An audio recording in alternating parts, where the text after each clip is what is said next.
Hello wrestling fans. Welcome back to the $46 million Pro Wrestle Machine studio and welcome back to the show. Rolling on through 1998. Through the use of the Pro Wrestle Machine. March 16, 1998 Wrestling Observer Newsletter. WCW Turmoil with Talent and New Japan. By Observer Staff. The behind-the-scenes turmoil exploded over the past week between the Hulk Hogan-Eric Bischoff power base and the Kevin Nash-Scott Hall group that has clearly lost power as it has been phased down during the same period the company is doing record business. There are a lot of things unsaid that appear to be extremely serious. Whether this was just for being caught in the crossfire, or for reasons we simply don't know. 6. Sean Waltman was given his written release on March 9th and his representatives have already approached the WWF about going back.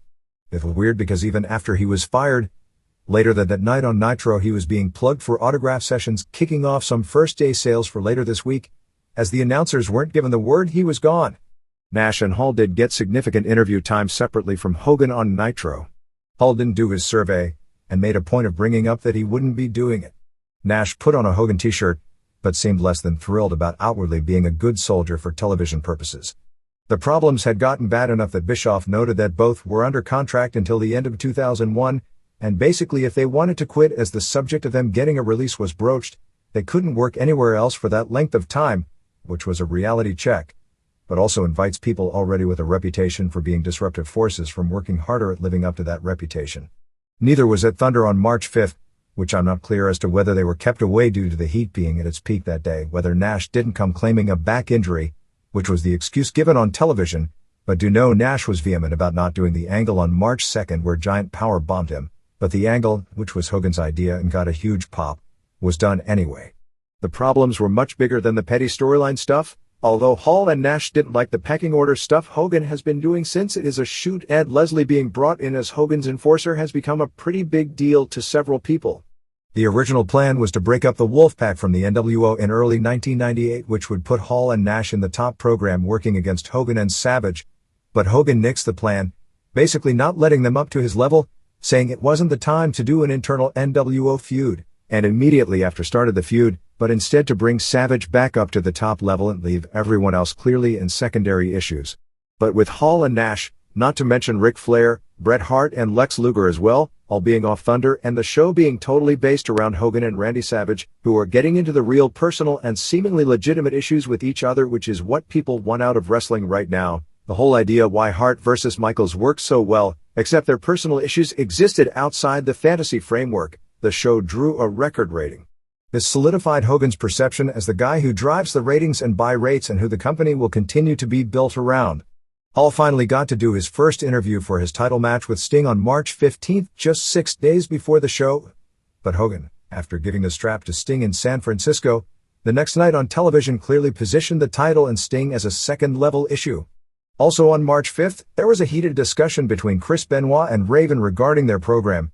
Benoit apparently has had the idea put in his head from many directions since just about everyone sees it the same way that Raven and Diamond Dallas Page were basically using him to have great matches, but making themselves the strong part and main focus of the issue. When the plan was made that Benoit would interject himself in their title match, but wind up being laid out first by Saturn's rings, and second by Raven DDTing him on the guardrail, he got hot in the dressing room, whereupon Raven blamed the setup on Page. Benoit, who is known for keeping to himself and rarely shows signs outwardly of being mad, asked to be taken out of the mix and just have them do their match on their own. But as it turned out, Benoit ended up doing the angle as planned. The original plan was for Raven to get the title on March 15th, but it may be changed to Benoit, although Page is listed as defending the U.S. title at house shows as far in the future as May. Benoit, Chris Jericho and Dean Malenko all bumped into Vince McMahon, Shawn Michaels and Steve Austin and others on March 3rd at the hotel near the Pittsburgh airport. Steiner's, Kurt Hennig and one or two others were there as well, when WWF was in Wheeling, West Virginia and WCW was in Johnstown, Pennsylvania, and naturally were told what they wanted to hear about their potential to be on top of the cards as heavyweight title contenders. With the exception of Jericho, the Benoit Malenko Guerrero trio, who have normally stuck together since meeting up in New Japan, all have nearly 2 years left on their contracts. The situation where Guerrero tried to get a release and supposedly Bischoff got hot and threatened to tie him up legally if he left, has remained a sore point.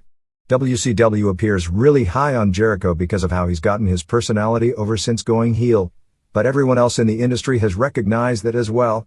And there's once again the same situation with Ric Flair, who apparently was told that he would be portrayed as the Babe Ruth-type legend of the company and not be used on television simply to get others over.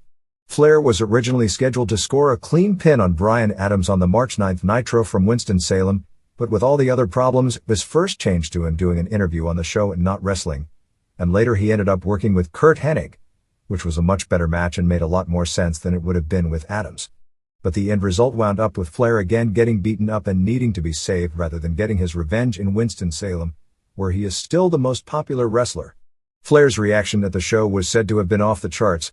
He's still going back and forth about getting out of the ring and even acknowledged that in his interview earlier in the show talking about his own self-doubts, not because he wants to, but because of how he's being used. Although Flair has not signed his new 3-year contract, he has signed the letter of intent, which is a legally binding document, so he can't go elsewhere until 2001 unless Bischoff releases him to do so. It is known that in the past Adams had been complaining about selling for Flair because he didn't think it was believable. For all the positives when it comes to business, that having the deepest talent pool in the history of the business, there is one real negative, and that is there is absolutely no way to keep all of them happy and push all of them to their potential. So for all the criticism Bischoff gets, the pressure he's under from the talent constantly is more than incredible.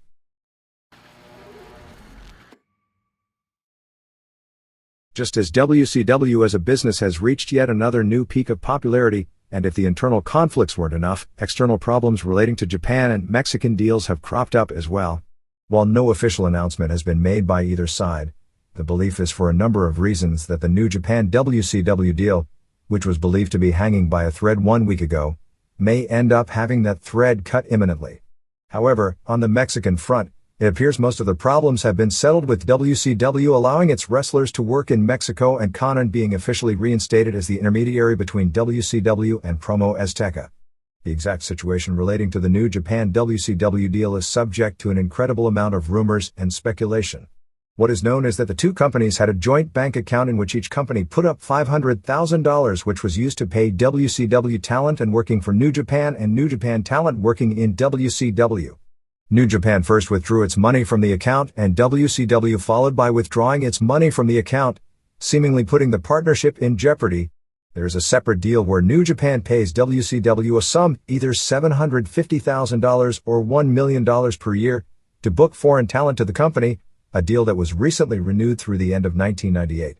There are also other deals, such as those relating to NWO merchandise, and much of the problems may stem from the popularity of the NWO name and moniker, which is owned by WCW but used for the Top Hill Group in New Japan.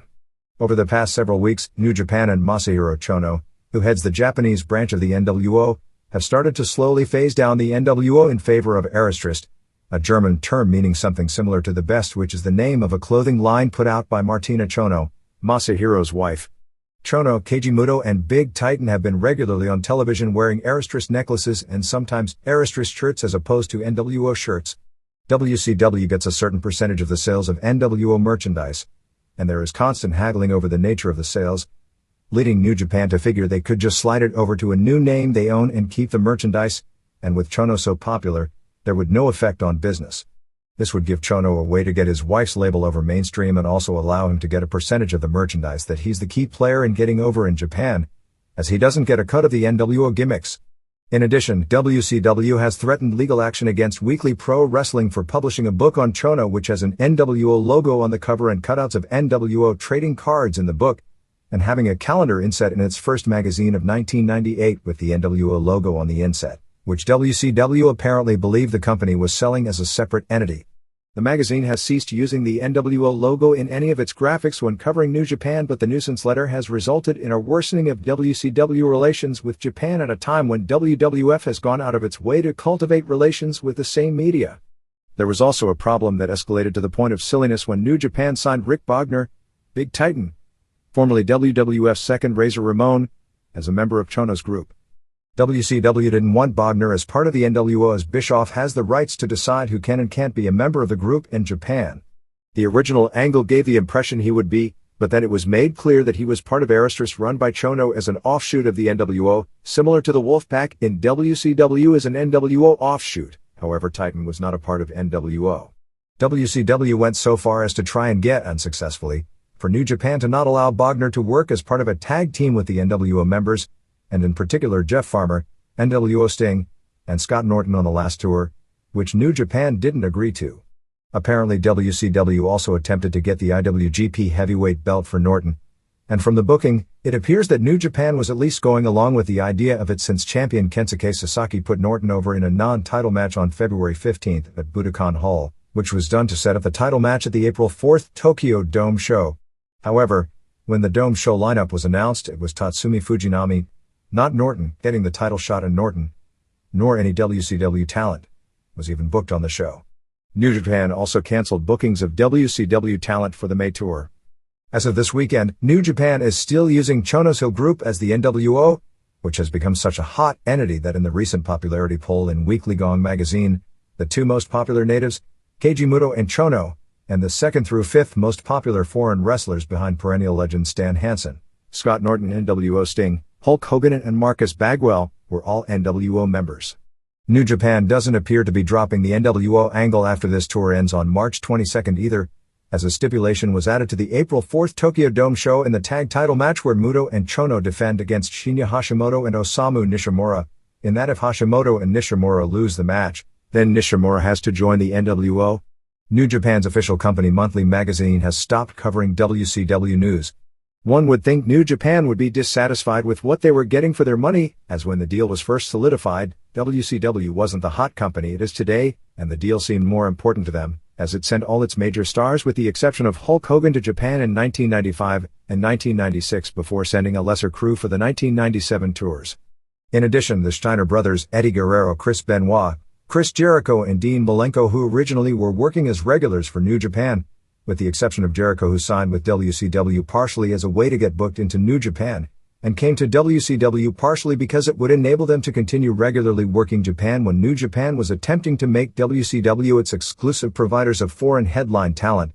In the case of at least Guerrero, Benoit, Jericho, and Malenko, if they were able to move back into New Japan as regulars along with getting a job with WWF, or perhaps even ECW, if WWF would allow them the time off for Japan, and without question if it came to the chance to get any of them as regulars, ECW would certainly allow them time off for Japan.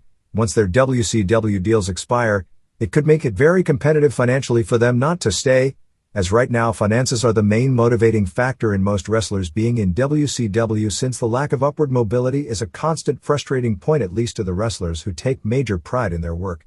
WCW has been sending mainly cast-offs like Farmer and Michael Wallstreet, or Norton, a big name in Japan who is a mid-carder in the US, and prelim wrestlers High Voltage.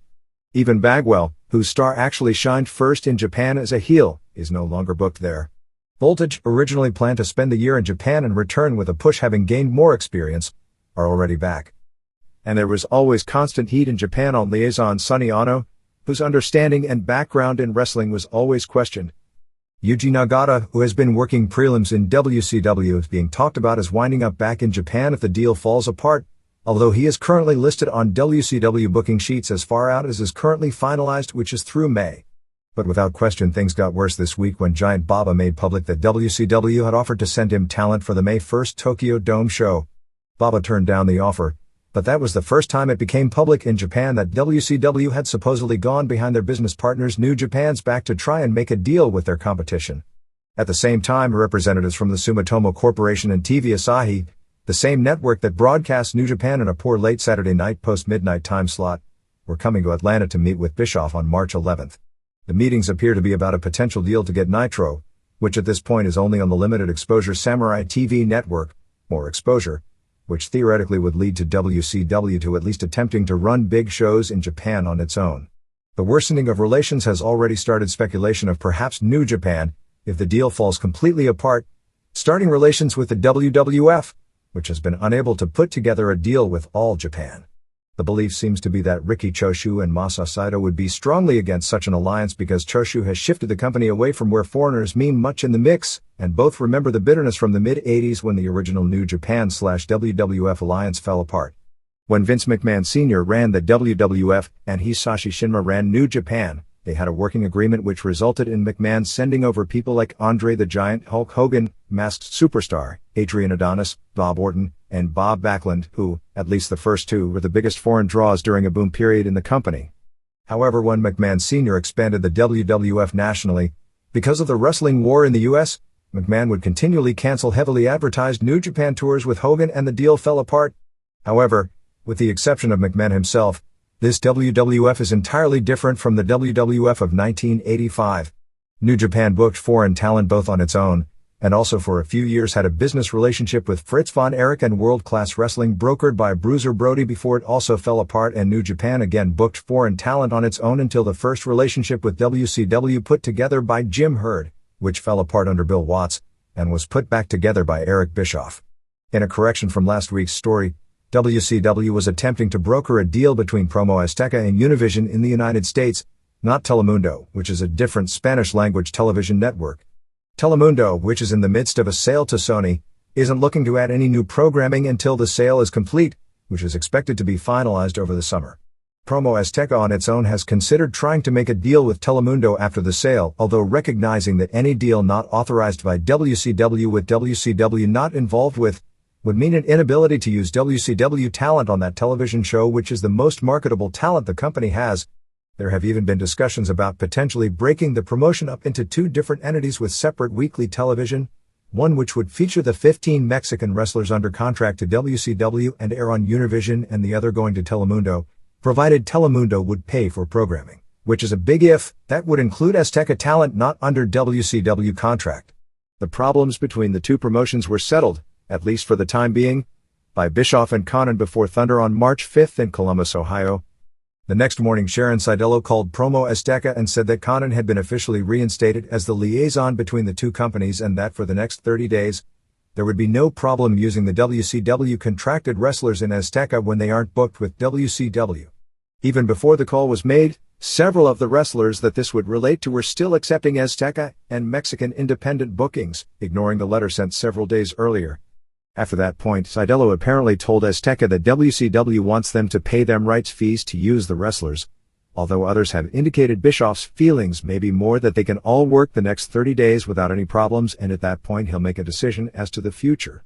At least 5 of the WCW contracted wrestlers were on the verge of attempting to get themselves fired, or simply quitting, if they couldn't work Mexico, as the belief is they, who are all lower paid talent, could earn nearly as much in Mexico as in WCW, and in the case of one, perhaps as much or more, and all would be working as main eventers in Mexico. The 4 highest paid of the WCW luchadores, Connon, Rey Mysterio Jr., Psicosis, and Juventud Guerrera were not on that list, since all earned far more in WCW than they could in Mexico. Rojas himself didn't appear to be outwardly as concerned over potentially losing the rights to use the WCW wrestlers, because due to the WCW schedule, which is only going to get worse, Azteca really can't book them on many house shows. There is still a meeting scheduled on March 16th with WCW attempting to put the Univision deal together, but the odds of the deal going through appear to be slim because Azteca isn't being offered any money, and would have to spend, depending upon the estimate, anywhere from $4,500 to $8,000 per week to upgrade the production of its television show to meet Univision standards. Connon's problems with Rojas seemed to dissipate when it became clear after the March 1st AAA major show at El Toreo in Naucalpan that the rumors of Connon himself and taking some talent with them jumping to AAA turned out to be false. Rojas apparently wrote the letter to WCW which started the problems based on the belief of the rumors after Connon missed the February 20th television taping, and Pena stated that 4 major superstars would debut with him on March 1st. As it turned out, no major superstars showed up at the AAA show. It is believed that he was attempting to bring in 4 American independent wrestlers from the Houston area, since fans in Mexico City literally wouldn't know the difference between Shawn Michaels and a Texas indie, and they could be pushed as American superstars, at least until fans saw them wrestle if they couldn't produce. But that all ended up falling through. As it turned out, when this fell through, Pena did make an attempt to salvage his promise with Connon, himself seeing all the print about the problems between Connon and Azteca based on all the rumors. But for obvious reasons, there was too much heat between the two sides, and when it was clear they couldn't do business, Pena took out an ad in one of the wrestling magazines on March 5th stating that there was no way Connon would ever be let back into AAA.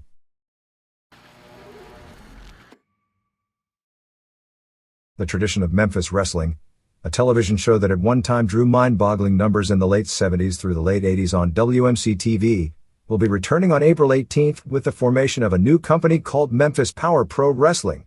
WMC-TV General Manager Mason Granger, who had canceled the show in the wake of the legal problems between the partners in the now-defunct United States Wrestling Association, agreed to begin a new show at midnight on Saturday nights. The show will be taped at the WMC studios every Saturday morning, and is also expected to have a repeat showing most Sunday afternoons. The show is planned on being moved back to its traditional time slot of 11 a.m. Saturday mornings on September 12th, at which point it will air live.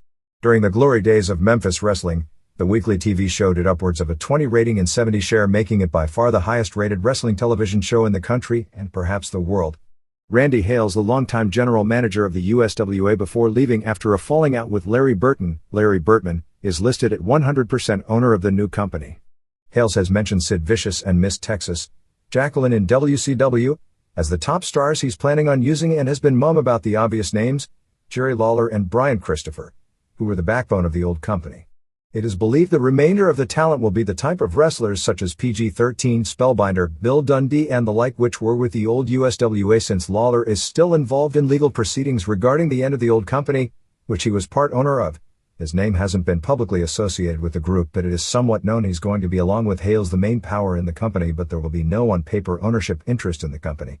The plan is to start a full-time schedule in May, with the first show taking place on April 24th in Humboldt, Tennessee, building to the first major show on June 9th in Memphis at the Mid-South Coliseum called the Homecoming, which apparently will include bringing back some of the major names from the past. The plan would be to run Memphis shows at the Coliseum monthly, as opposed to the traditional weekly, and run a territory that would include parts of Arkansas, Mississippi, Missouri, and Tennessee. Since the folding of USWA, its three main cities, Memphis, Louisville, and Nashville, seem to have all had a different situation. The main local promotion in Nashville has been Burt Prentice's Burt Prentice Music City Wrestling that runs at the old USWA home, the Fairgrounds. Most importantly, Music City gained control of the old USWA television syndication, which gives it a business affiliation with the WWF, since WWF syndicates Music City as a C-type show and thus gets a small syndicated ratings and number of stations boost to sell its national ads and give the appearance of being closer in overall ratings to WCW. Since Lawler and son Brian Christopher both work for the WWF may use the new Memphis territory as a place to send the younger wrestlers, as under developmental contracts. The traditional Tuesday night Louisville shows were first being run by Mike Samples and Jerry Faith's Kentuckiana Championship Wrestling, which regularly used some ECW talent such as Sabu and Rob Van Dam, but crowds in the 150 range created financial problems. In addition, Ian Rotten, John Williams, continued to promote IWA as a rival in that market, as he had done when USWA was still in existence. Music City will be taking over the weekly Louisville Gardens dates as of March 17th, leaving only Memphis without a local promotion. Lawler had either been promoting shows on his own, or been in some form behind a promotion without his name on it for legal reasons. Every Thursday in Lula, Mississippi, a city not far from Memphis, called Casino Championship Wrestling.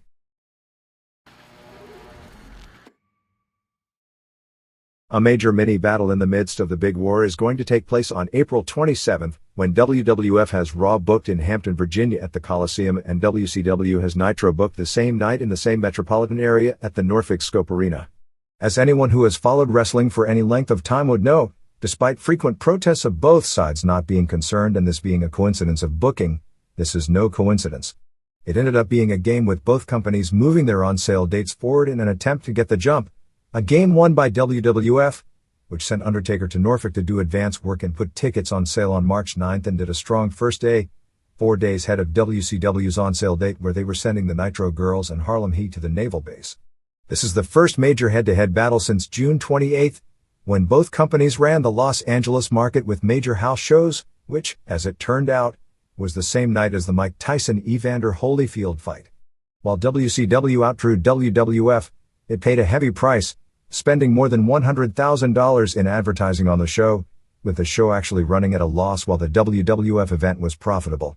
It appears another similar situation is going to take place in July when WCW runs a Thunder event at the Oakland Arena on July 16th, while WWF has a house show booked at the Cow Palace in San Francisco the next night.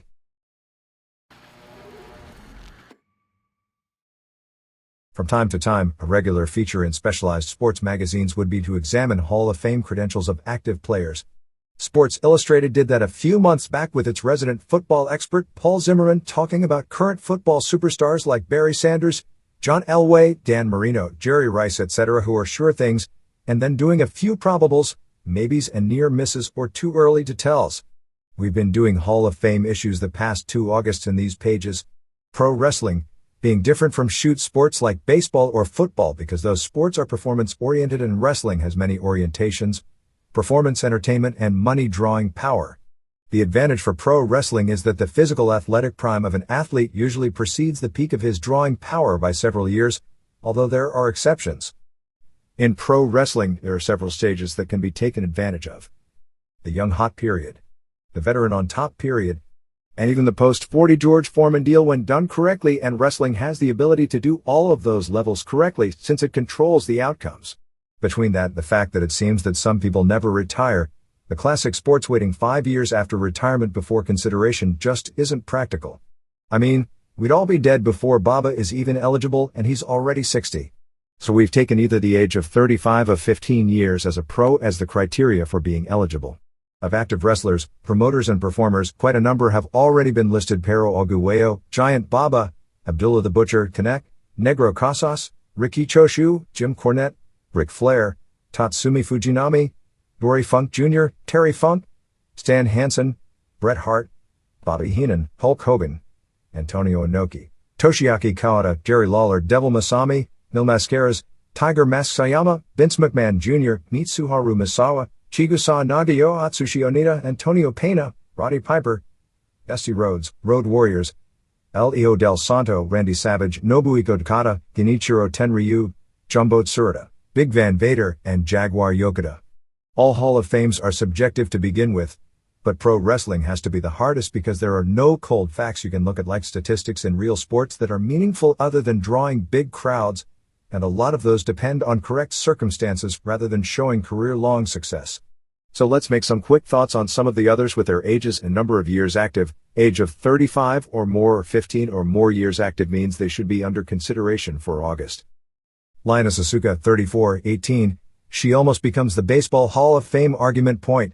Since in her prime she was considered on the same level as Jaguar Yokota, Chigusa Nagayo, and Devil Masami, all in, then she should be in as well.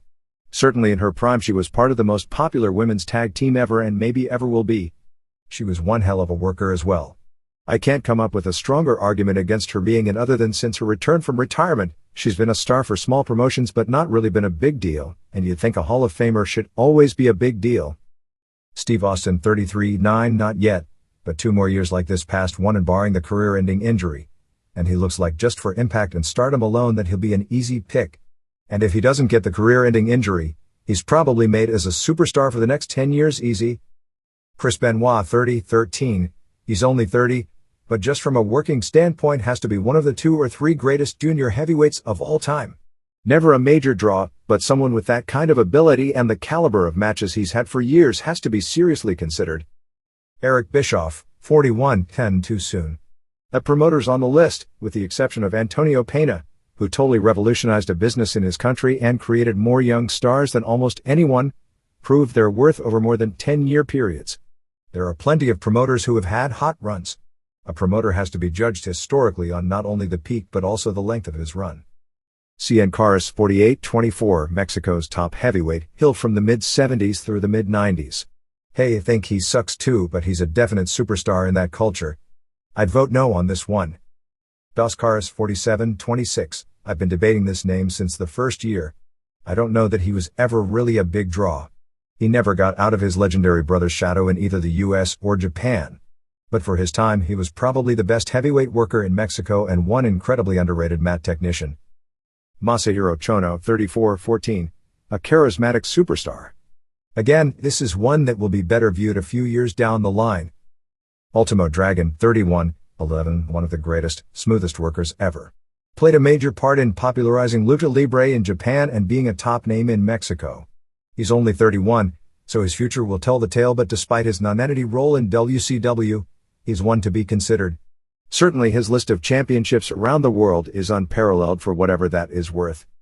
Masakatsu Funaki, 28, 14. He's only 28, turns 29 this week, as a matter of fact.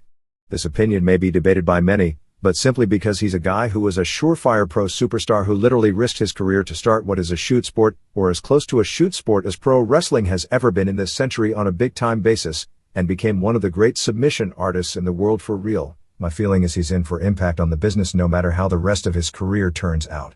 The sad reality is that shooting is very demanding physically because of all the injuries, and a fighter's time in the spotlight is limited, particularly one that is doing as many as 10 matches per year. Terry Gordy, 36, 22. It's really a shame because considering how much he'd accomplished before the age of 30 and how much talent he had, you'd have thought he was going to be a sure thing. It just didn't happen. Fuerza Guerrera, 43, 20. A great worker who has been around forever, but I see him as someone who falls just a tad short. Scott Hall, 38, 14, had a few memorable matches and has been a superstar for the past several years. Charisma without question. What a career turnaround from a guy who was given the mega push like Luger because of his physique, size and looks, and spent years in this business as a major flop. Shawn Michaels and Bret Hart made him seem like a lot better wrestler than he really ever was, but no question the WWF made him a legitimate superstar. There were guys with less worldwide notoriety and less ability that are in, but at this point I don't see it. Historically, the current WCW run is one of the biggest ever, and while he's not the key reason, he is an important part of the machinery. Hey, and Lee Marshall says he's the best wrestler in history never to have won a world heavyweight title, and that puts him ahead of Johnny Valentine. Gran Hamada, 47, 27, one of the most underrated workers probably that has ever lived. Never quite hit the era's right. In his prime he was just too small to make it anywhere, although he was a headliner in Mexico. When the size deal changed, he was already well past 40. I'd bet there are very few wrestlers who have ever lived that were the quality of worker at the age of 47 that Hamada is now, and he's probably held more lighter weight world titles than all but one or two wrestlers who ever lived. But he was never that kind of superstar you associate with the names on the list. Another interesting debatable choice. Volkan, 36, 7, my gut says no right now. But 10 years from now, looking back, depending on the future changes in the industry, he may be an important figure stylistically.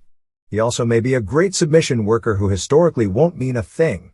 Even so, as Akira made his main rival for 7 years and probably the best pure submission worker of his era, even though he has no name internationally, he's still worth consideration.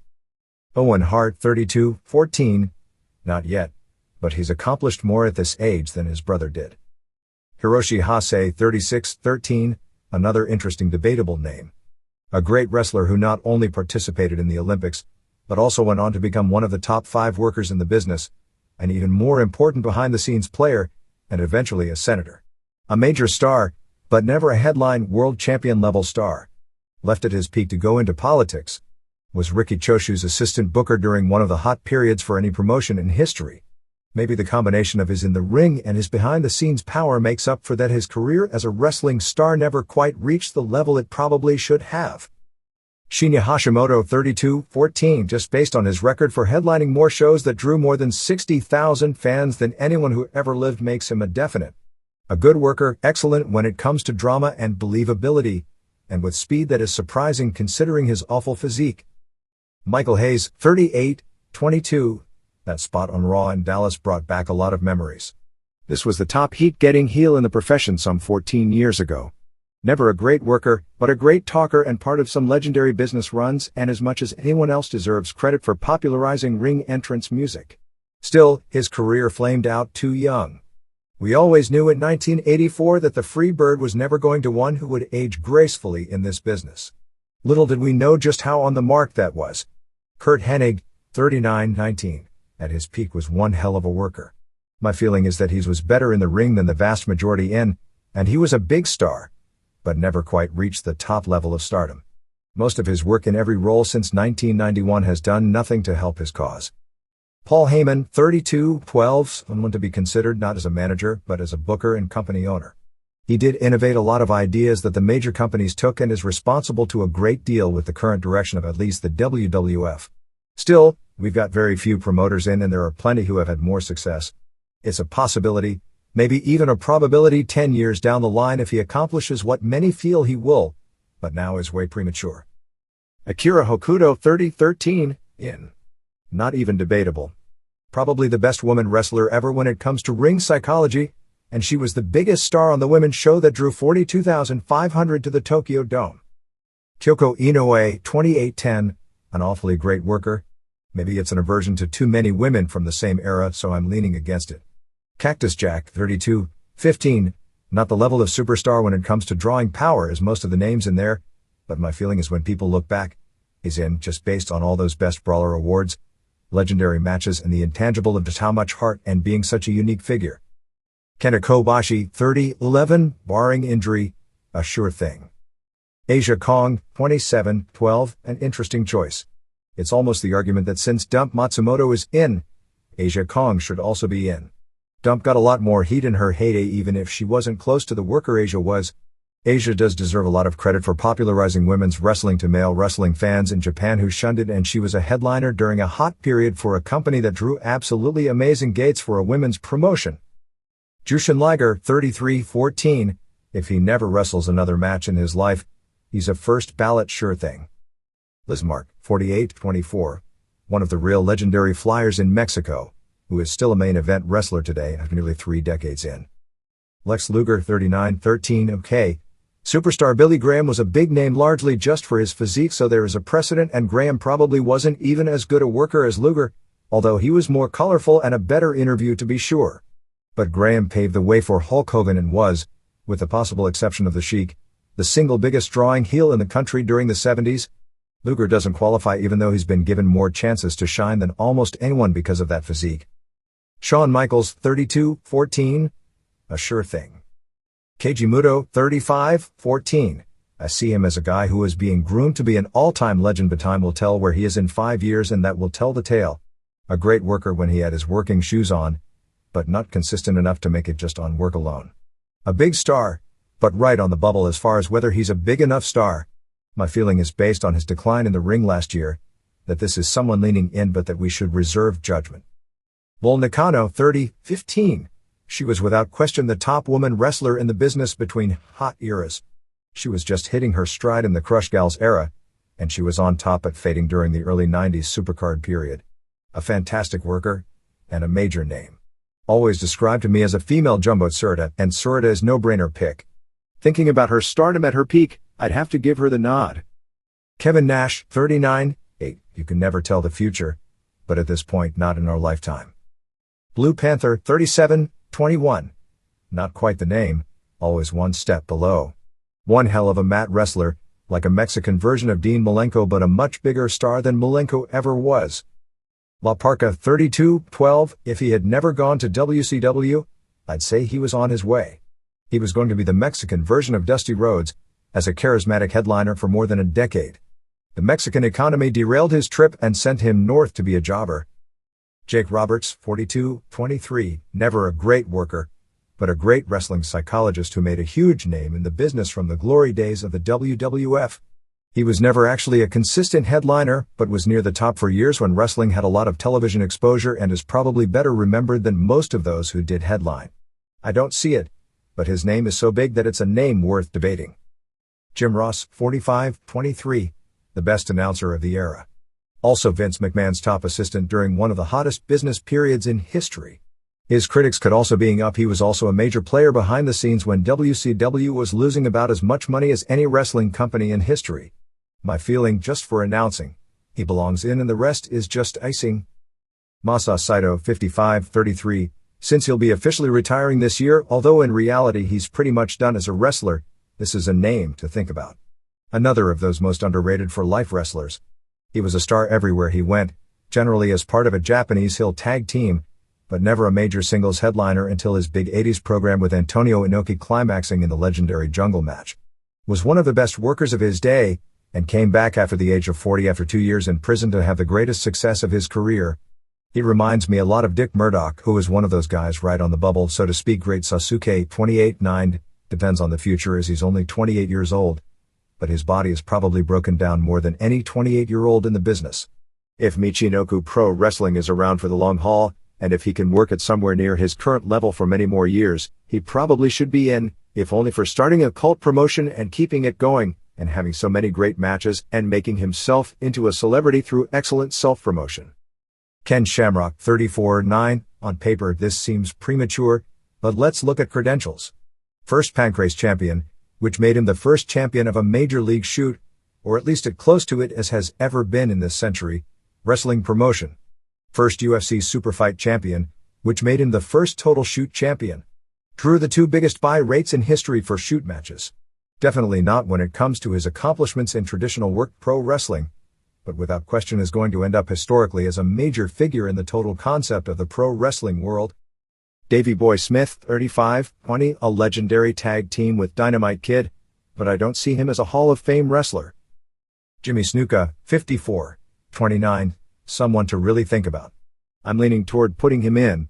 Popularized high flying in the United States. Had a real hot run in WWF and was a big star everywhere he went before that time. He'd have been one of the 2 or 3 biggest stars of his era, but there are a lot of could-have-beens. But he was a top star for 15 years, who 15 years after his peak is gone, is still remembered for it. Any comments? Steiner Brothers, Rick 37, 15. Scott 35, 12. We've only got a few tag teams in together. The Dukes, who popularized tag team wrestling, the Kangaroos, who were the legendary team of the 50s and 60s, and the Road Warriors. Steiners were innovative in their day and superstars in Japan, but never really changed after they hit their stride and in a lot of ways got stale.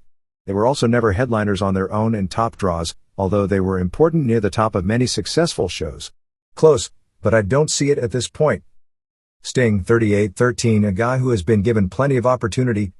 I don't know there would be anyone who has earned as much money in the ring or who has been on top nationally in his position for 10 years that isn't in, not to mention with so many major world title wins to his credit, or sold as much merchandise. But for some reason, I wonder how many people would even argue he belongs in, especially after being given one of the great pushes of all time this past year, and a great push so many times, and always falling short of what has been expected of him. Still, he drew more money on one show for his match against Hulk Hogan than any non-WWF match in the history of pro wrestling, and that takes in a lot of ground. Were expectations always too high? Or was he a wrestler who was pushed to the moon but was just missing a very key ingredient to ever leave the planet, even when he spent a year hanging out in space?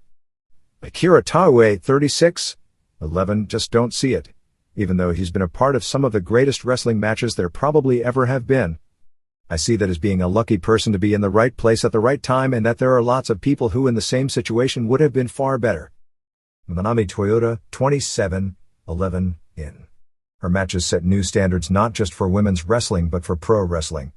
Realistically has to be considered as a pure worker for being the best woman wrestler who has ever lived. Undertaker, 35, 12, a good worker for his size, but not a great worker. Basically a guy who lucked into a great gimmick, but made the most of it. He's been a headliner, a top drawing card, and is known worldwide as one of the great wrestling attractions ever. There is a tendency for old-timers to not accept the top stars of today as being equal in importance to those of other eras, but if guys like Dick the Bruiser and Bobo Brazil are in with ease, I can see no argument to keep Undertaker out.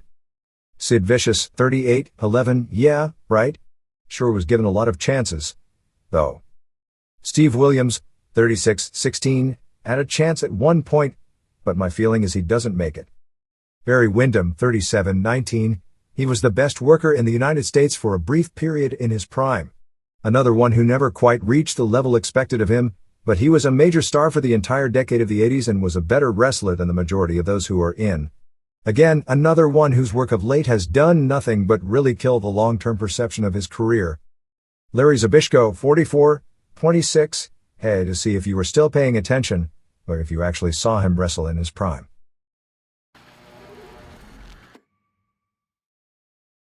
Several more ratings records were set on March 9th, including the single most watched pro wrestling match ever on cable television. WCW Nitro, headlined by Sting and Randy Savage and the Giant vs. Kevin Nash and Scott Hall and Hulk Hogan, drew a 5.7 rating and 9.2 share for the final quarter hour, totally 4,188,000 homes.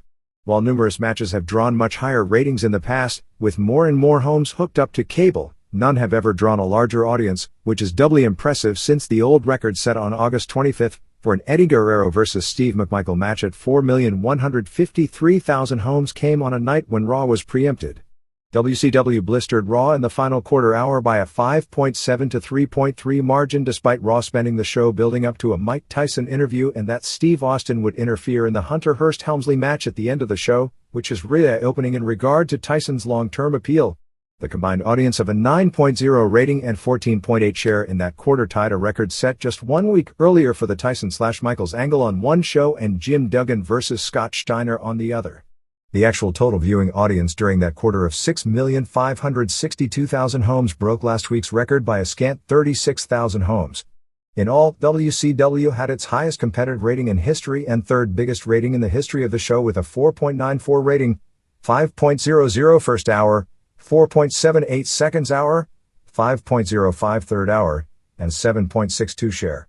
Raw did a strong 3.61 rating, 3.55 first hour, 3.68 seconds hour, and 5.58 share, while the Nitro replay did in 0.8 rating and 3.2 share. Nitro's all-time record rating was a 5.10 set on February 16 when Raw was preempted for the Westminster Dog Show. With TNT heavily hyping the March 16 Nitro as the spring breakout show for weeks, combined with Raw being preempted for the second installment of Moby Dick, and with the momentum Nitro has, it is expected that more records will fall next week. The March 16 Raw taped in Phoenix will air on March 17 from 9 to 11 p.m. in the Tuesday Night Fights time slot. At press time, it wasn't certain if Tyson would appear in Phoenix or in Tucson. As of last word, the WWF was still negotiating for it to happen, but it had not been finalized. After Tyson spiked ratings big time for his two previous Raw appearances, the gimmick lost a lot of steam this past week as the rating actually declined for his taped interview, where he talked about fair having nothing to do with the equation and that it's all about winning.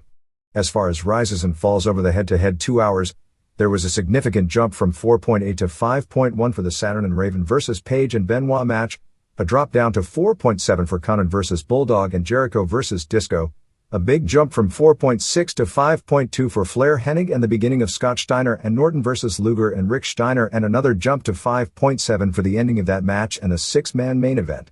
The only significant change in the Raw rating saw during the Steve Austin-Vince McMahon angle a jump from 3.5 to 4.3.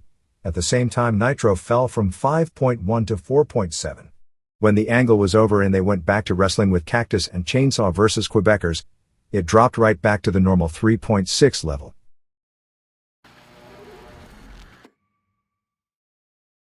Japanese television rundown. February 8, All Japan. 1.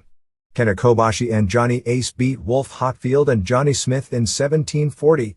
The second half aired on television. Smith looked really good. At one point, Hochfield did a splash off the top on Kobashi and Smith followed with an elbow off the top, but Ace saved Kobashi from the fall. The match was really good when Kobashi was in against Smith, and Hochfield's spots were limited enough to where he never took the match down. Ace, on the other hand. Kobashi did a half Nelson German suplex on Hochfield that Smith saved. They did a combination of Kobashi's back suplex and Ace's ace crusher, kind of a cross between a diamond cutter and stone cold stunner, leaning more toward the former, but Hochfield kicked out. Finally, Kobashi pinned Hochfield after a running lariat. 3.5 stars. 2. Toshiaki Kawada and Akira Taue won the double tag team titles from Kobashi and Ace in 32:06 when Taue pinned Kobashi after a high kick off the top rope. Only the last 5 minutes aired, and based on that, it was a very good match, but it was hard to tell just how good. Kobashi was choke-slammed off the apron at the beginning and did a great job selling basically the rest of the way. It appeared to be very good, but not a match of the year type. 3. Giant Baba and Mitsuharu Misawa and Manukia Mossman beat Kobashi and Kawada and Masafuchi in 29-27. This was clips from Baba's 60th birthday match, mainly focusing on Baba in the ring with Kobashi and Kawada. Believe it or not, for what it was really good. Baba's actual work was tremendous, as weird as this sounds, and he took a lot of punishment to the point his entire chest was beaten red from chops, and he even went up for a vertical suplex by Kobashi. Misawa was content to play second fiddle since this was clearly Baba's show. About 10 minutes aired, but it was broken into clips of when Baba was in. It wouldn't be fair to rate the match, but it appeared to be pretty good. February 15th, All Japan. 1. Satoru Asako and Masao Inoue beat Hiroyoshi Katsubo and Kamikaze from WrestleDream Factory in 1703. This was Katsubo and Kamikaze's tryout match for the Tokyo Dome. Katsubo didn't show a thing. Kamikaze didn't look bad, although his work was indie level. He did his hot move, which is called the Tornado Splash, which is basically a combination of the Ultimo Dragon Screw Plancha, except it's a screw moonsault. Finish saw Inoue use the torture rack on Katsubo. 3/4 star. 2. Kobashi and Ace and Smith beat Misawa and Jun Akiyama and Mossman in 27-38. The last 14 minutes aired on television. It was a very physical, solid match, but didn't have much heat until the last few minutes. Smith looked good as usual. The focus was supposed to be Misawa versus Ace for their title match, and they did some nice stuff together, but Ace still seems like a guy working his ass off to stay even with guys who are a step ahead of him. Misawa and Ace basically beat the crap out of each other. Mossman used his float over DDT, same deal Rocky Maivia does, which they call the Hawaiian Crusher. Finally Akiyama tagged in for the finish. Kobashi dropped him on his head with a half Nelson German suplex. Ace used the Ace Crusher on him for a near fall.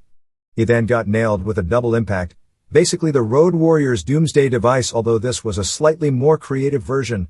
Finally Kobashi put Misawa on his shoulders and Ace came off the top rope with an Ace Crusher on Misawa, and then Ace finished the match pinning Akiyama with a Cobra Clutch suplex. 3 stars. February 21st, New Japan. 1. Muto and Chono retained the IWGP, with NWO spray painted on the belts, tag titles beating Kojima and Nakanishi in 21-25. The last half of the match aired on television. Kojima and Nakanishi had new ring outfits to make them look like a regular tag team as opposed to 2 wrestlers thrown together, but they made them look more jobberish. Match was so-so, building to a good finish. There was a good near finish with Nakanishi having Muto in the rack while standing on the ramp, while Kojima got a near fall on Chono with a power bomb. With Muto still in the rack, Chono sidestepped Kojima's lariat and took him down in the STF, but finally Nakanishi put Muto down and made the save. Muto then hit a dragon screw on Nakanishi while Chono and Kojima traded big spots. Chono hit a second Yakuza kick and used a move similar to a power strangle called a figure 4 necklock for the submission. 3 stars. 2. Takaiwa pinned Hayato Nanjo in 14:35. Second half aired on television. Seeing Nanjo in this environment is similar to seeing a great indie guy go to the majors and all of a sudden his lack of being smooth becomes too noticeable.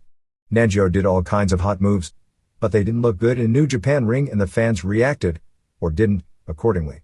Takaiwa used a Death Valley driver off the top. The finish was supposed to be a triple bomb followed by a Death Valley driver, but Nanjo's body position was wrong and Takaiwa had a hell of a time lifting him for the third bomb, which kind of killed the finish, and Takaiwa's right knee as he was noticeably wincing. 2 1/4 stars. 3. Kashin beat Otani in 11:05 with a flying arm bar off the top rope. The last half aired on television. It was too short for an Otani singles match, although with Kashin's shooter gimmick his matches are best when they are short. There was some very good mat work, but overall way below the standards of an Otani singles. The finish is one of the best in the business, however. 2.5 stars. 4. Liger pinned Kanemoto in 22:30 in a non-title match. Only the last 7 minutes aired on television and they were already into the near falls with the crowd popping, so no doubt this match would have been a lot better in unedited form. Even so, it was an excellent match with all kinds of big moves, particularly by Kanemoto.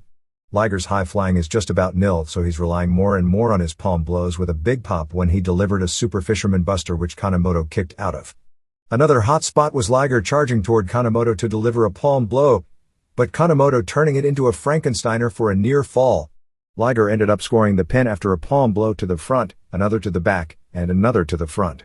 What was interesting was that after the champ beat the challenger in a non-title match, Liger himself started doing title motions to the crowd because of what a strong performance Kanemoto put on while losing. Definitely a unique style of booking a new challenger, almost acknowledging in storyline that it isn't the eventual winner that's important, but the performance given. 4 1/4 stars. February 22nd, All Japan. 1. Gedo and Jado beat Yoshinobu Kanemaru and Yoshinari Ogawa in 14:36. Gedo and Jado, in their first All Japan match, didn't do anything special but didn't embarrass themselves either. Kanemaru was the most impressive of the 4, but All Japan is the wrong promotion for an athletic small guy. Kind of blew the finish as Jado was supposed to powerbomb Kanemaru and lost him, before Gedo got the pin using a splash off the top. 1 1/4 stars. 2.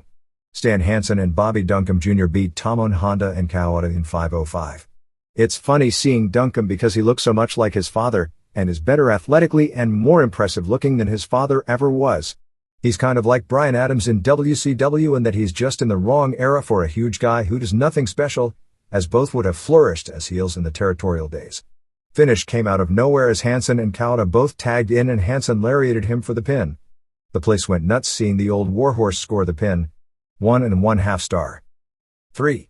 Steve Williams and Gary Albright beat Takao Mori and Taue in 11:16. Decent. Albright's offense, at least the wrestling aspect of it, is really good, particularly for his size. His brawling is terrible, but he does so little of it that it's no big deal. His selling from a pro wrestling standpoint needs a lot of work since most of his top experience comes in a shoot-style environment. Omori just never seems to improve. After all these years he should be somebody already and it just isn't going to happen. Another surprise finish as Williams used the Dr. Bomb to pin Taue. 1 3/4 stars. February 28, New Japan. 1. Chono and Titan and NWO Sting and Norton and Muto and Tenzan beat Sasaki and Kojima and Nakanishi and Yasuda and Hashimoto and Nishimura in a best-of-3 Fall New Japan vs. NWO tag team match. They edited about half of the first 2 falls and showed the third fall in its entirety. Overall it was an unwieldy match that was watchable but not much more than that. In the first fall after Titan did the single worst Frankensteiner in history on Yasuda, he recovered and got the pin on him using a shoulder block off the top rope in 7:21. Second fall saw Hashimoto pin Muto after a DDT in 11:58.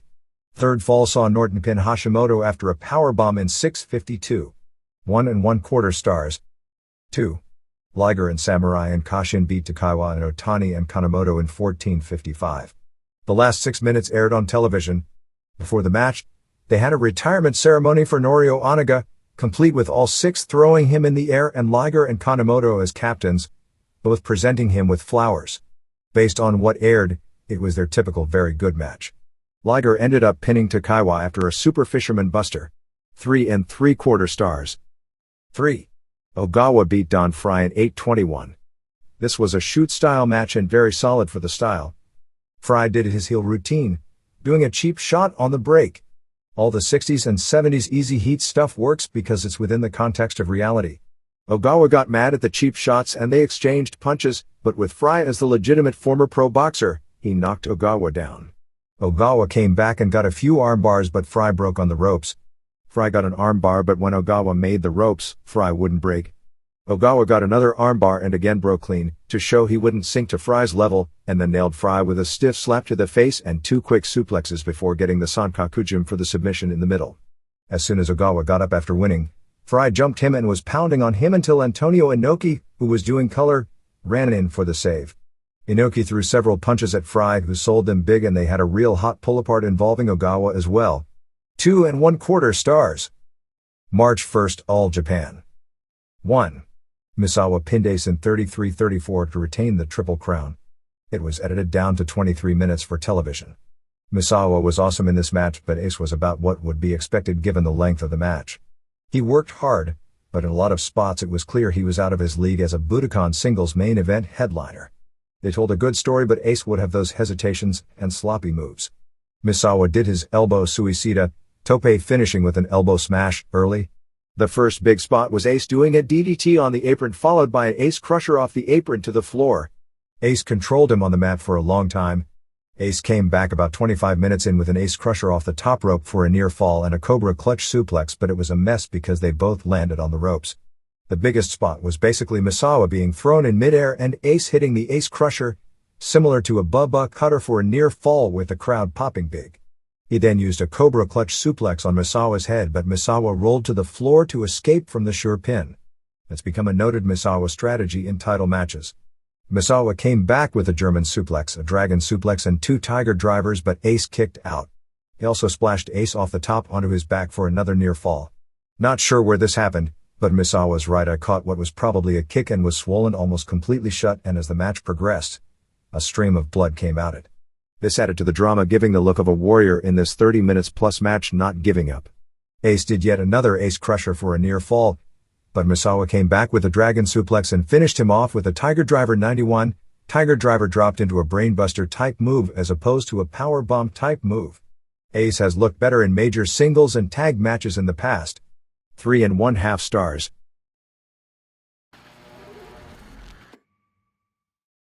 Mexico. Antonio Peña's biggest show of the year took place on March 1st at El Toreo in Naucalpan with a sellout of 18,000 fans, largely from all the pub about the Brennan brothers, 2 stars of one of the most popular television shows in the country, wrestling for the first time in the Mexico City area. They had previously wrestled on a show in Madero which drew a huge crowd. They made the most of it, in a cage match against Pentagon and Abismo Negro, doing a finish where Abismo Negro, who was winners during the heyday of AAA, used a tombstone pile driver one of the brothers on a chair for the DQ. Since the tombstone is played up in Mexico as the most devastating of all moves, since anyone who receives it usually sells the injury for weeks, doing the move so enraged even heel Pentagon that he turned on his partner, becoming a babyface. The aftermath got a ton of pub as the one Brennan brother was not only stretchered out in a neck brace, but he was photographed with a neck brace on in a hospital bed to sell the severity of the injury and make the story of him wrestling even bigger. This was probably like the Andy Kaufman deal with Jerry Lawler in 1982, only 20 times bigger. Speaking of that angle, there is a movie being done on the like of Kaufman starring Jim Carrey, and apparently the Kaufman/Lawler angle will be part of the movie. Anyway, the match was said to have been good, all things considering, as the Brennan brothers did a real good job for non-wrestlers doing basic moves. Their match was put in the middle of the show, and it was noticeable that a lot of fans left after it was over. The other two big items on the show saw heavy metal beat rival Sangre Chicana in a hair versus hair match, and the 16-man El Rey de Reyes, King of Kings tournament ended with Octagon winning. It now looks like, after being rivals for years, although there have been different wrestlers under the Pentagon guise as the original nearly died from an odd and can never wrestle again, Octagon and Pentagon will be forming a tag team which should breathe some life into the once hot Octagon. The main AAA headliners now took to be Octagon and Pentagon in Heavy vs. Chicana and Abismo Negro and Fuerza Guerrera. In Nuevo Laredo on March 8, Cobarde Jr. formed a tag team with his son who works Border Cities under the name Cobarde Jr. Jr. against Pero Aguayo and Pero Aguayo Jr. Speaking of Aguayo, he defeated Cibernetico on February 22 in Chihuahua to capture the Mexican National Heavyweight Championship. There has been a lot of action in Tijuana of late. Pena ran on February 27 with most of his big names and drew about 2,500. Sosa Promociones ran on March 8 using Vampiro and Super Parka and Tinieblas Jr. over Damien and Black Magic and Pirata Morgan on top in a wild brawl which drew 750. Mora Promociones is running March 13 with Kiss defending the WWA Light Heavyweight title against Pierroth Jr. The plan is to build this up to an eventual masked match with Pierroth of course going over, as Kiss has been wrestling in Tijuana under the mask for probably 20 years, so locally it's a big deal. El Hijo del Santo and La Parca vs. Psicosis and Villano 5, Vampiro Canadiense and Shocker and Rey Mysterio vs. Juventud Guerrera and Bestia Salvaje and Damien and Locals plus Rey Mysterio Jr. appearing signing autographs. Azteca ran its big show of the week on March 6 in Naucalpan before a sellout 2,700 with Super Crazy beating Venom Black in the main event in mask vs. hair match, so Venom had to unmask. Lizmark debuted for Azteca on that show teaming with Vampiro and Mascara Sagrada vs. Morgan and Black Magic and Silver King. The plan now is for Oro Jr. vs. Jurassico in the mask match to be around March 27, and save the Mr. Aguila vs. Mosco de la Merced mask match for April. Last week's Box E Lucha reported on Juventud Guerrera losing his mask at the Cow Palace and listed his name as Eduardo Anibal Gonzalez Hernandez, age 23. They've been saying he's 21 on WCW. Originally from the Federal District of Mexico. March 6 Arena Mexico was headlined by Negro Casas and Mr. Niebla and Shocker vs. Santo and El Satanico and Emilio Charles Jr., Rayo de Jalisco Jr. and Atlantis Antigua Blanco vs. Cien Caras and Mascara Año 2000 and Universo 2000 and Felino and Mascara Magica and Ultraman Jr. vs. Karloff Lagarde and Violencia and Rey Bucanero. Victor Quiñones had expressed interest in bringing back Pirata Morgan and also bringing in El Texano to the WWF as a heel to work basically as a base for Aguila and Taka's acrobatics.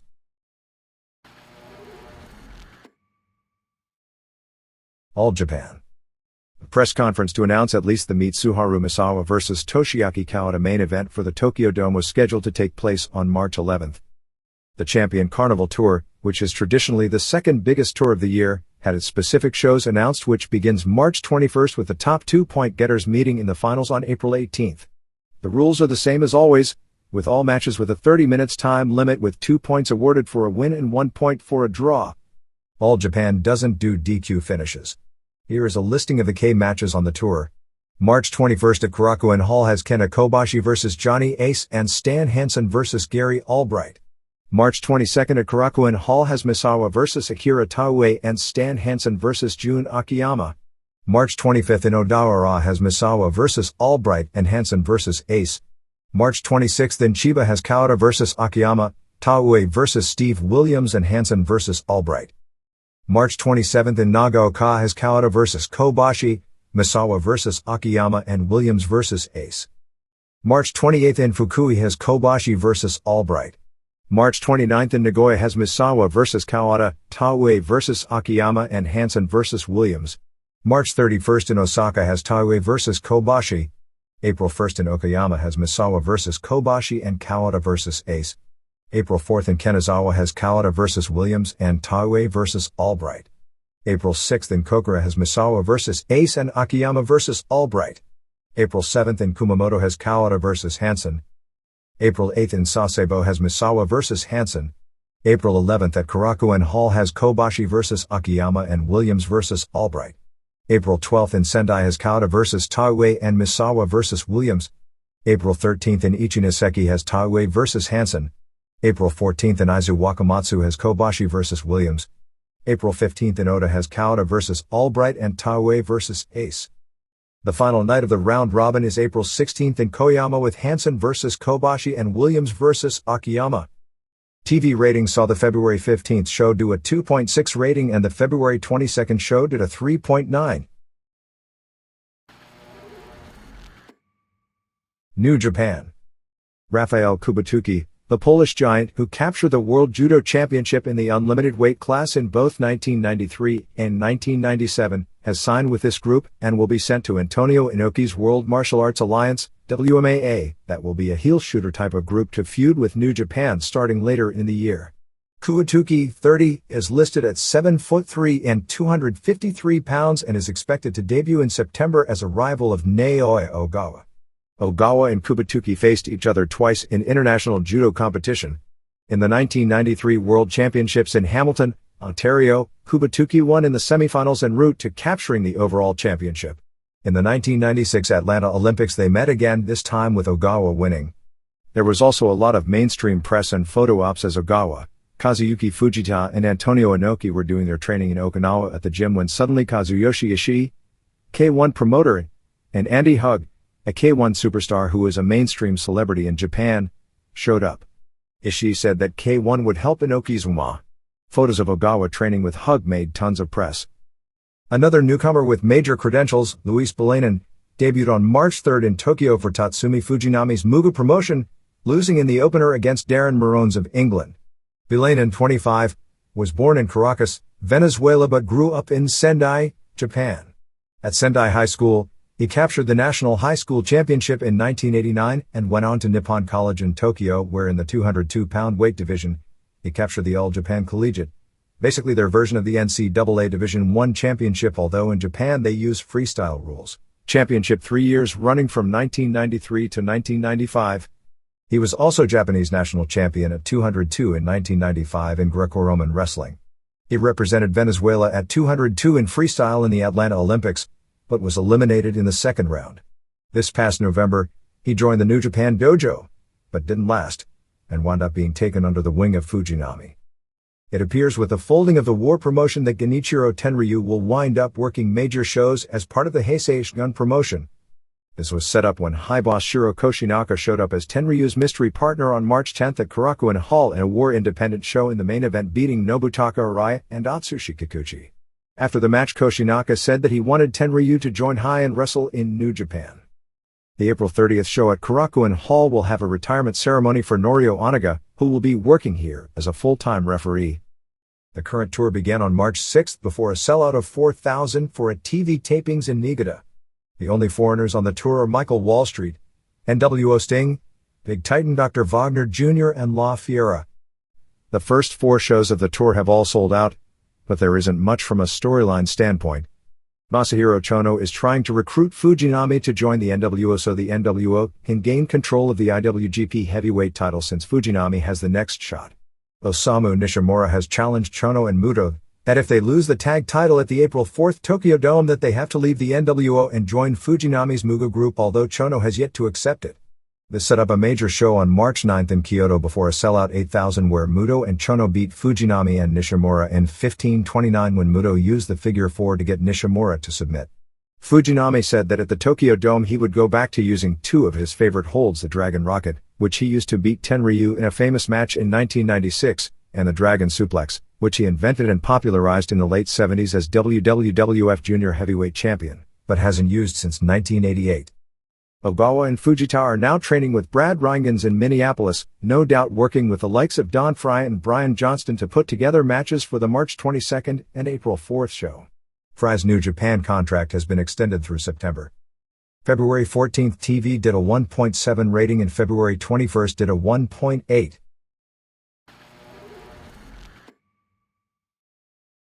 Other Japan notes. Results from the weekly Going 12th Annual Popularity Poll. For most popular native wrestler, Muto won for the third straight year, barely beating out Chono, who also placed second last year. The remainder of the top 20 in order were Misawa, Riki Choshu, Koji Kanemoto, Hayabusa, Kobashi, Hiroyoshi Tenzan, Kensuke Sasaki, Great Sasuke, Shinjiro Otani, Tenryu, Satoshi Kojima, Kendo Kashin, Shinya Hashimoto, Super Delphin, Jushin Liger, Jinsei Shinzaki, Antonio Inoki, and Takamichi Noku. Hansen captured most popular foreign wrestler for the 10th year in a row, followed in spots 2 through 5 by NWO members, Hot Norton, NWO Sting, Hulk Hogan, and Marcus Bagwell. Spots 6 through 20 were Ace, Real Sting, Johnny Smith, Chris Benoit, Undertaker, Williams, The Gladiator, Terry Funk, Wolf Hockfield, Sabu, Vader, Monokia Mossman, Chris Jericho, Mr. Aguila, and Magic Man. For most popular woman wrestler, Takako Inoue placed first, following the trend of where one of the prettiest girls won since the now-retired Megumi Kudo had won the previous 2 years and Manami Toyota had placed second both years. Spots 2 through 20 were Shinobu Kandori, Asia Kong, Hira Hokuto, Toyota, Hikari Fukuoka, Kyoko Inoue, Chigusa Nagayo, Yumi Fukawa, Mayumi Ozaki, Kudo, Kaori Nakayama, Kari Suzuki, Ami Motokawa, Meiko Satomura, Dynamite Kansai, Yasha Kurenai, Jaguar Yokota, Yumiko Hata, and Sonoko Kato. Zen has a show on April 6th in Osaka with Atsushi Onita wrestling twice on the show, first in a tag match with Tetsuhiro Kuroda vs. Koji Nakagawa and Hideki Hasaka, and then in an 8-man with Kuroda and Nakagawa and Hasaka against Hiromichi Koto Fuyuki and Mr. Ganasuke and Yukihiro Kanemura and Haido. There was considerable magazine speculation about an Akira Maeda vs. Alexander Karelin match for September at the Tokyo Dome. Karelin, who has never done pro wrestling, did appear in 1989 at a New Japan show doing an exhibition with Vladimir Berkovich to build up the first ever pro wrestling card at the Tokyo Dome later that year.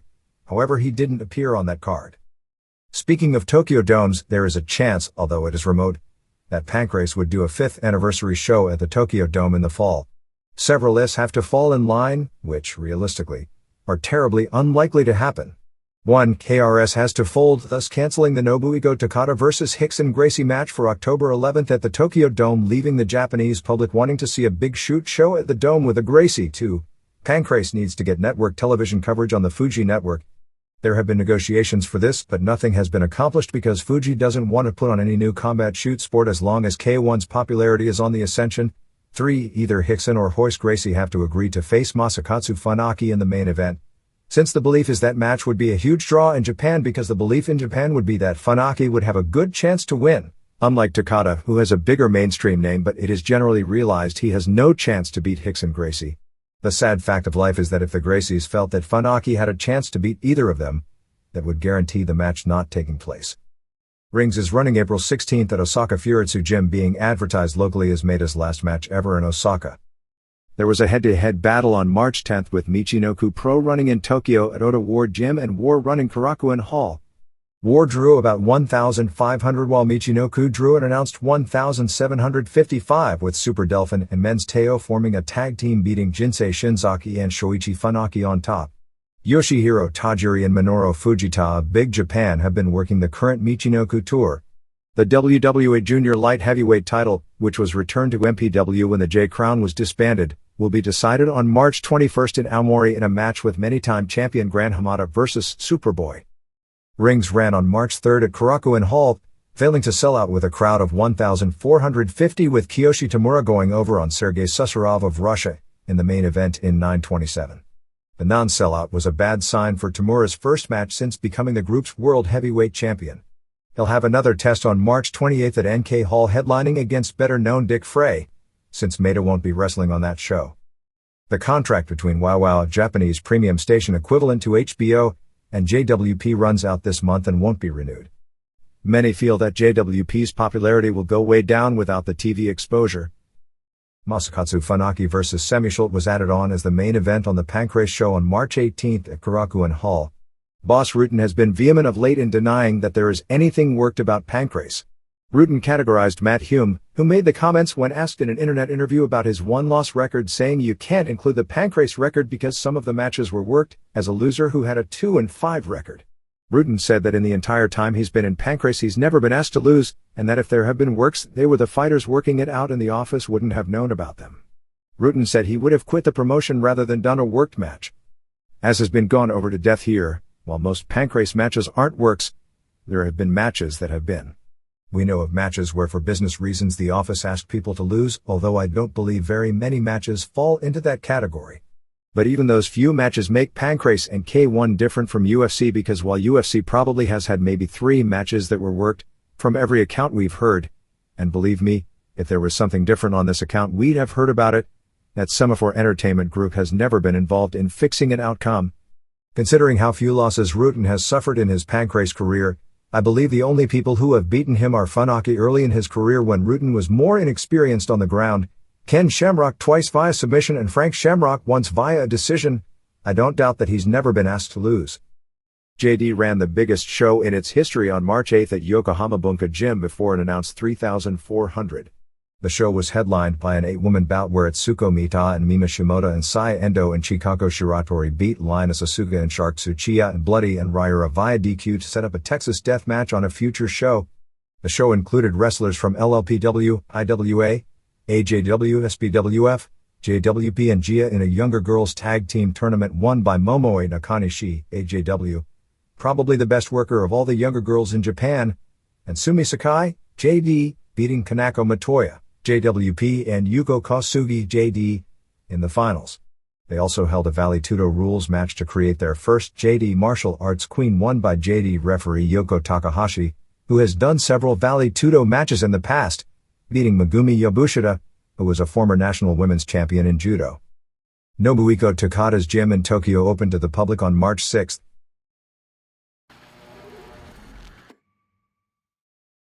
Here and there.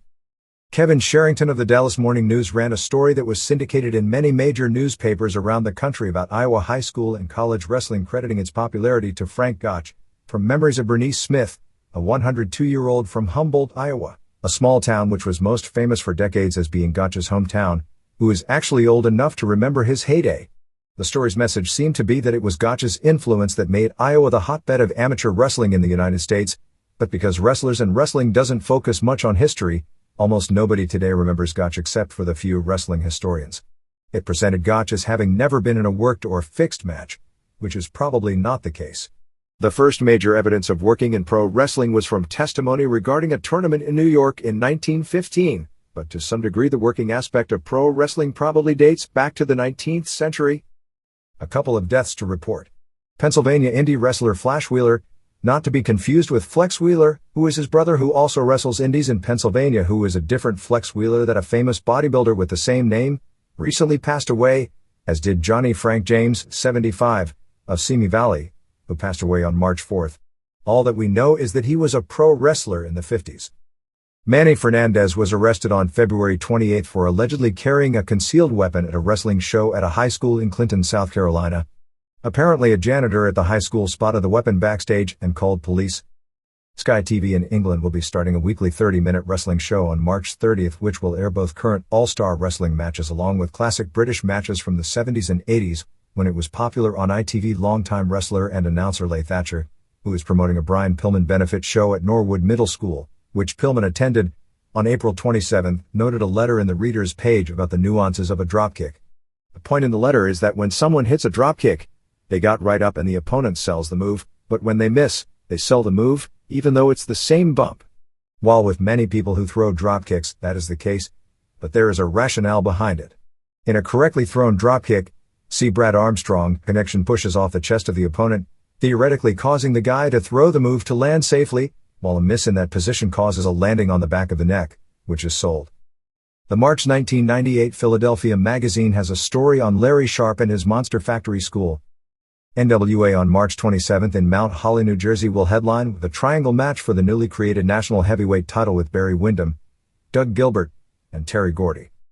Speaking of the NWA, it is apparently with the WWF exposure now up to 18 different members, the largest of which is Music City Wrestling. Among the new joinees is Tony Rumble's Century Wrestling Alliance as the NWA representatives in New England. The Tennessee Volunteers, Stephen Dunn and Reno Riggins, won the Music City Southern Tag Team titles beating Ladies Night Out, Shane Eden and Frenchie Riviera, on February 28 in Lebanon, Tennessee. Paul Diamond has started working for MCW. Rock and Roll Express will be working for this group this coming weekend. Jim Kettner's East Coast Wrestling Association will be running a Super 8 one-night tournament on March 21st at St. Matthew's Parish Center in Wilmington, Delaware, somewhat reminiscent of the Super J Cups in Japan, with the first-round matches having Reckless Youth vs. WWF Scott Taylor, Lance Diamond vs. Mark Schrader, Devon Storm vs. Inferno Kid and Ace Darling vs. Mike Quackenbush. Florida Championship Wrestling drew 1,850 people to a show on March 7 at McMillan Park in Miami, with Joe DeForia retaining his FCW title beating Vampire Warrior in the main event.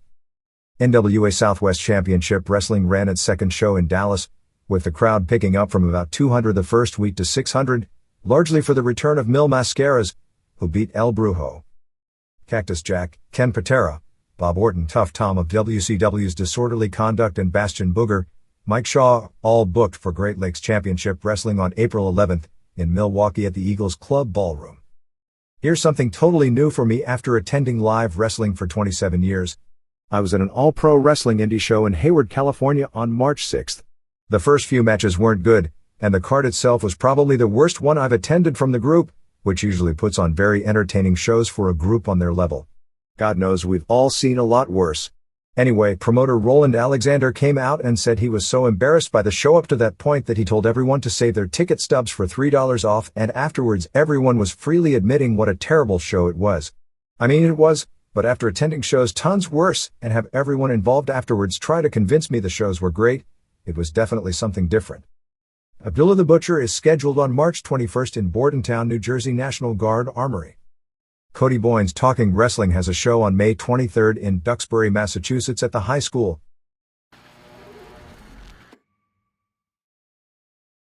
NHB. The legal problems between Mark Kerr and Semaphore Entertainment Group were settled on March 7th out of court. There was apparently a confidentiality agreement on the settlement, but Kerr is going to be doing the March 15th Pride 2 Valley Tudo show in Japan that Semaphore Entertainment Group was attempting to prevent him from appearing on since it violated his Semaphore Entertainment Group contract. Kerr is in the main event against Branko Sikatic, the 1993 K1 Grand Prix champion. It is believed the advance for this show is poor, and it's being held in a 17,000-seat arena. Kerr was talking after the settlement about being hopeful of returning to the UFC. Things are actually very quiet going into the March 13th UFC. As of 8 days before the show, they had sold about 3,500 tickets in the 4,300-seat building, so it's considered a lock it'll be a sellout. Frank Shamrock and Jeff Blatnick were brought to a TCI cable convention on March 4th to try and get company president Leo Hindery to reverse his ban on the sport. Hindery talked with both, basically saying that he didn't think it was a sport and didn't give anyone the impression he was going to reverse his position. Maurice Smith apparently is earning $95,000 apiece for 2 Draka shows at the Forum in Los Angeles, along with having agreed to a 2-year contract with K1 which starts on April 9th, which is among the reasons he's not in UFC. Smith's manager, Kirk Jensen, in a press release claimed UFC offered him $50,000 less for the March show than he had been getting on his previous deal, also using the figure that it was 70% less, which would indicate figures would be $75,000 down to $25,000. Other sources in NHB are claiming Smith's old deal was $30,000 appearance and another $30,000 should he win, which was cut to $20,000 and $20,000, which caused him to drop out. Jensen claimed the change in terms was an insult to a fighter with Maurice's abilities, pointing out that virtually every newsletter that did such a poll gave him the Fighter of the Year award. Smith's people and Smith himself were unhappy about ref John McCarthy not ordering more stand-ups in his title loss to Randy Couture. It would indicated that his potential future in UFC was doubtful. Semaphore Entertainment Group is attempting this week to finalize Couture vs. Mark Coleman as the main event for the May 15th pay-per-view show, which looks to be taking place in Bay St. Louis, Mississippi.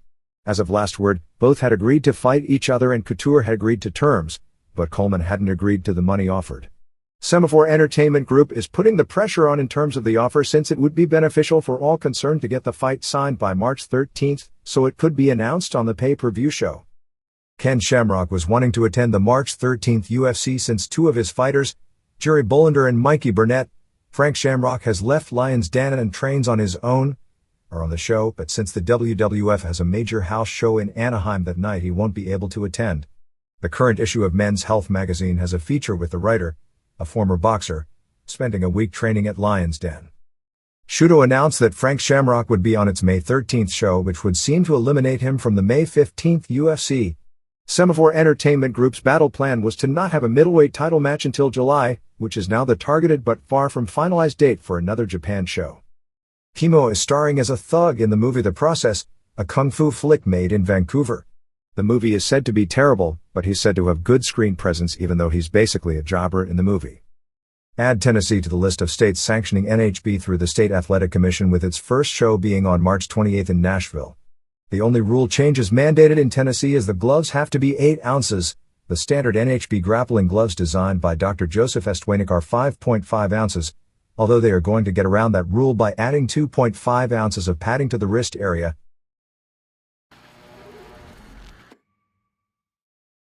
ECW. We don't have a clear picture of the buy rate for the Living Dangerously pay-per-view. Going in, the projections were in 0.23 buy rate, which would be about 53,000 buys, or a slight increase over the last show. The fact ECW continues to hold its level shows it is a player in this game, although if these numbers are correct, the small increase is probably due more to pro wrestling itself gaining so much in popularity over the past few months more than any other reason. ECW as of press time only had sketchy reports back from viewers' choice and request, which really didn't indicate much because it did well, 0.6, in many systems where its television and live shows are strong, but virtually did 0 buys in parts of the country where it has no exposure.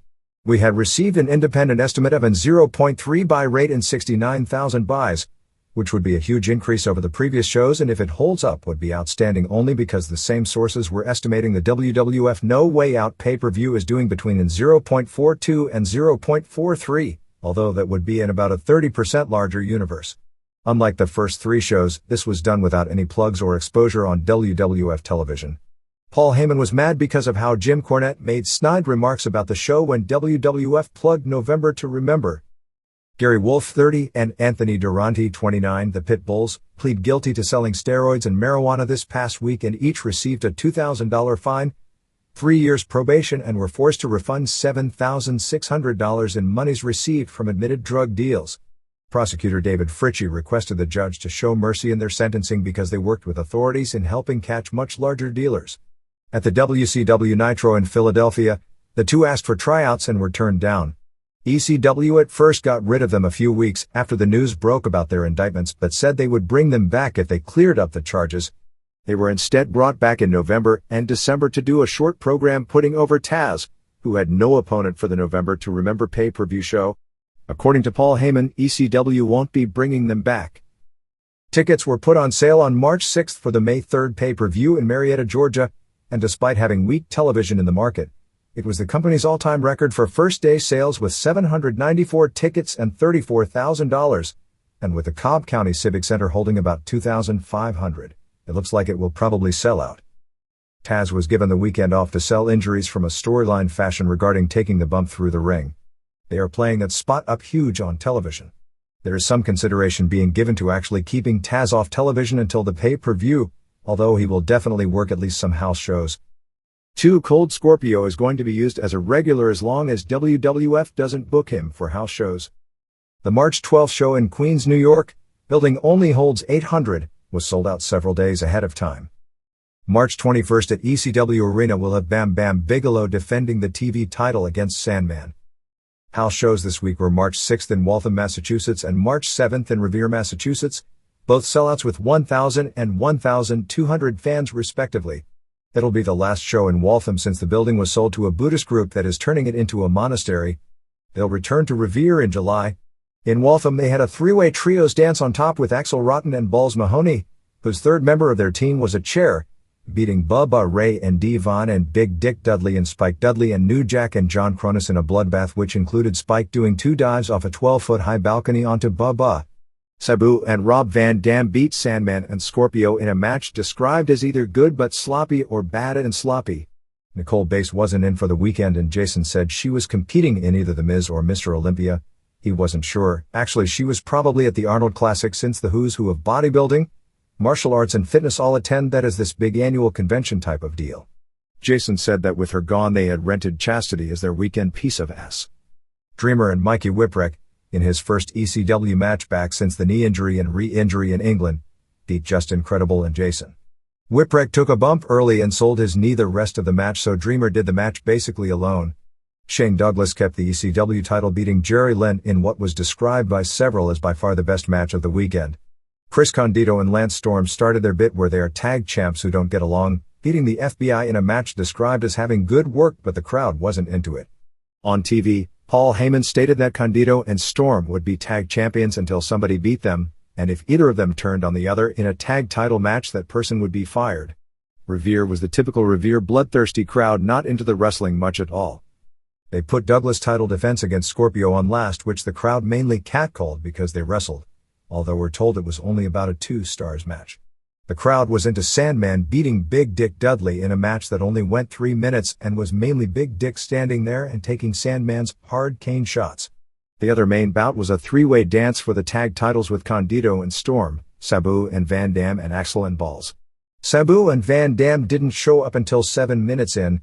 At 22 minutes in, Axel and Balls were eliminated. The crowd got tired of them and we're told couldn't wait for the match to end, which it did 1 minute early at 29 minutes and was ruled a draw, and we're told it wasn't a good match. Heyman was very upset at being portrayed as the villain in the life of Eddie Gilbert and the person who stole Eddie's company at the memorial show, and at Cornette for doing the grandstand on him. Little Guido's real name is James Maritato. James Stone and Damian Stone were previous pro wrestling names. Next Florida shows are April 9th in Fort Lauderdale, April 10th in Tampa at Expo Park, and April 11th is Kissimmee.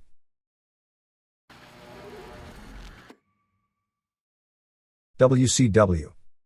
Nitro on March 9th in Winston-Salem drew the 13th house show sellout in a row of 11,577, which was 10,530, paying $186,955. Ernest Miller, now dressed with a Muay Thai fighter gimmick as opposed to a karate gimmick, beat Damien with a rope walk and hook kick off the top rope in 157. Bischoff and Hogan did an interview trying to get heat on the Savage match by saying that Savage's brought his wife, now his ex-wife, into the dressing room to be one of the boys, and when she was there she did the boys. Savage had already done a deal replayed to death earlier in the show from Thursday, saying to Hogan, "If you want to know who the real man is, ask your wife." It got better later in the show when Hogan said that he was the only reason Savage's mom and dad had a house, and made some reference to Savage's brother without mentioning the name Lanny Poffo with a limp wrist as to indicate whatever a limp wrist is supposed to indicate. Sick Boy pinned Lenny Lane with the Cure, same move as the Pedigree, in 426. Lane did a sick flip dive, nearly cracking his head on the ring steps, while the announcers ignored the move completely. Lane tried some stuff, like a quebrada, that was a mess. For two relatively inexperienced guys, they had a good TV match. Giant did an interview calling out Savage and Sting and challenging Hogan to a 6-man, and as the show went on, Hogan, Hall and Nash all agreed to it. Bill Goldberg pinned Barry Darsow in 240. Goldberg seemed noticeably better in that he's added a few new moves and went longer, and Darsow, not known as a good worker, had a good TV match with him. Malenko beat Billy Kidman with the Cloverleaf in 501 in a good TV match. Jericho ran in and tried to get the Flock to join him in attacking Malenko, but they wouldn't attack Malenko and instead attacked Jericho. Pretty funny angle. Bryan Adams beat Chaos of High Dosage in 419 with a tilt-a-whirl slam, and then to bury them further, he did the same after the match to Rage. And for an even deeper burial, Kana did an interview saying he had a guy to face Juventud Guerrera of the same size, the same speed, and even can do the same moves, and then Scott Norton came out. The idea was to portray that even against a guy twice his size, that Guerrera wouldn't submit to Norton's intricate knowledge of submission holds. So Juvi never submitted, he just got annihilated for 322 and pinned after a shoulder breaker. He also did all his moves, which Norton killed off and showed they have no effect on a real wrestler. This may surpass the Barry Windham Taka deal on Raw a few weeks back as the most idiotic booking, or burying someone 10 feet deep under the guise of pushing them so far this year, or the way things are going, at least this month. Someone in WWF joked to me that last year when WCW did that Kevin Nash vs. Rey Mysterio Jr. match on Nitro, which, as stupid as it was, actually there was a reason behind it, it just didn't work, that Vince McMahon recognized how bad it was and told people he'd never do anything that stupid. which turned out to be ironic after Wyndham vs. Taka when he did basically the same thing with even less of a purpose. Raven and Saturn beat Benoit and Page in 11 minutes via countout. Benoit had Raven in the crossface and Page used the diamond cutter on Saturn, but Page landed on Benoit doing the move, breaking the hold. Benoit got up and turned on Page and they brawled to the back and were both counted out. Good TV match. Davey Boy Smith pinned Conan after a power slam in 2:47. Jericho kept the Cruiserweight title beating Disco Inferno in 3:32 with the Lion Tamer. Another good match. Inferno has really improved over the last year. Booker T pinned Chavo Guerrero Jr. to keep the TV title in 1:46 after a dropkick off the top rope. Booker T probably does this move better than anyone in the history of the business. Eddie Guerrero attacked Chavo after the match, leaving him dead with a brainbuster. Ric Flair beat Kurt Hennig via DQ in 3:58 when Rick Rude, Conan and Vincent interfered and Bret Hart made the save. Flair and Hennig both had their working shoes on and the crowd was totally into everything, being it was Flair in Winston-Salem and it was the same building that Hennig turned on Flair in September. Norton and Scott Steiner went to a double countout with Rick Steiner and Luger in 3:52 when they all brawled to the back. The finish looked terrible. Scott mainly ran from Rick. Rick came out with his pit bull Arnold, who was never mentioned by name, who was used in an angle in Smoky Mountain Wrestling. Bobby Heenan joked that he brought his sister out. Finally, Hogan and Hall and Nash beat Sting and Savage and Giant in 9:34 when Ed Leslie, who Hogan called the disciple of Apocalypse, shouldn't Brian Crush Adams wake those guys up that the WWF already has a group with that same name, gave Savage a stone-cold stunner, and Hogan pinned him. Even this was a good match. Steve Regal, Bobby Walker, Vincent and David Taylor were all given pink slips that when their 90-day rollover period expires, they'll be let go. It'll be interesting to see what happens with Regal, since if he gets back in shape, he's one of the most talented wrestlers in the business and a great heel. He kind of got lost in the shuffle, not to mention had some injury and illness problems. I'd suspect WWF would be very interested in him provided he got himself back in shape. No doubt his match with Bill Goldberg was a catalyst in this happening. It is believed that David Finlay may have been in the same boat, but he did such a great job in putting over Goldberg that it was his life preserver. Bischoff's already taped appearance on TSN's Off the Record won't air until March 18th. Jack Brickhouse, 82, the famous baseball announcer, who did a lot of pro wrestling announcing in the 50s when it was on network television and was brought back by WCW for its short-lived WGN show in the early 90s, was diagnosed with a brain tumor. Ray Traylor suffered a black eye and actually passed out while in the Steiner recliner in their television match on March 3 in Johnstown, Pennsylvania that aired on March 7. Despite lots of rumors to the contrary, Bischoff has no interest in signing Ahmed Johnson. Johnson did propose an idea of doing a program with him against Goldberg. Can you even imagine that one? Several WCW officials while in San Francisco for Super Brawl met with Gerald Seltzer, the famous roller derby promoter in the 60s and early 70s, when it drew huge crowds, regarding reviving of roller derby as a new television product for Turner. Nothing definite to report as everything is just in the talking stages. Thunder on March 5 in Columbus, Ohio drew a sellout 5,046, 4,693 paying $107,780, and set a record with a 4.3 rating, 4.0 first hour, 4.5 seconds hour, and 6.7 share, and the replay did a 1.2 rating and 4.4 share. The rating picked up to a 4.5 by the fourth quarter, which was the Juventud Guerrera vs. Dandy match and Conan post-match interview, but no doubt more because Savage had the verbal confrontation with Hogan, Adams, and Bischoff. At one point Savage said he was going to crush Adams, and at that point everyone couldn't stop laughing.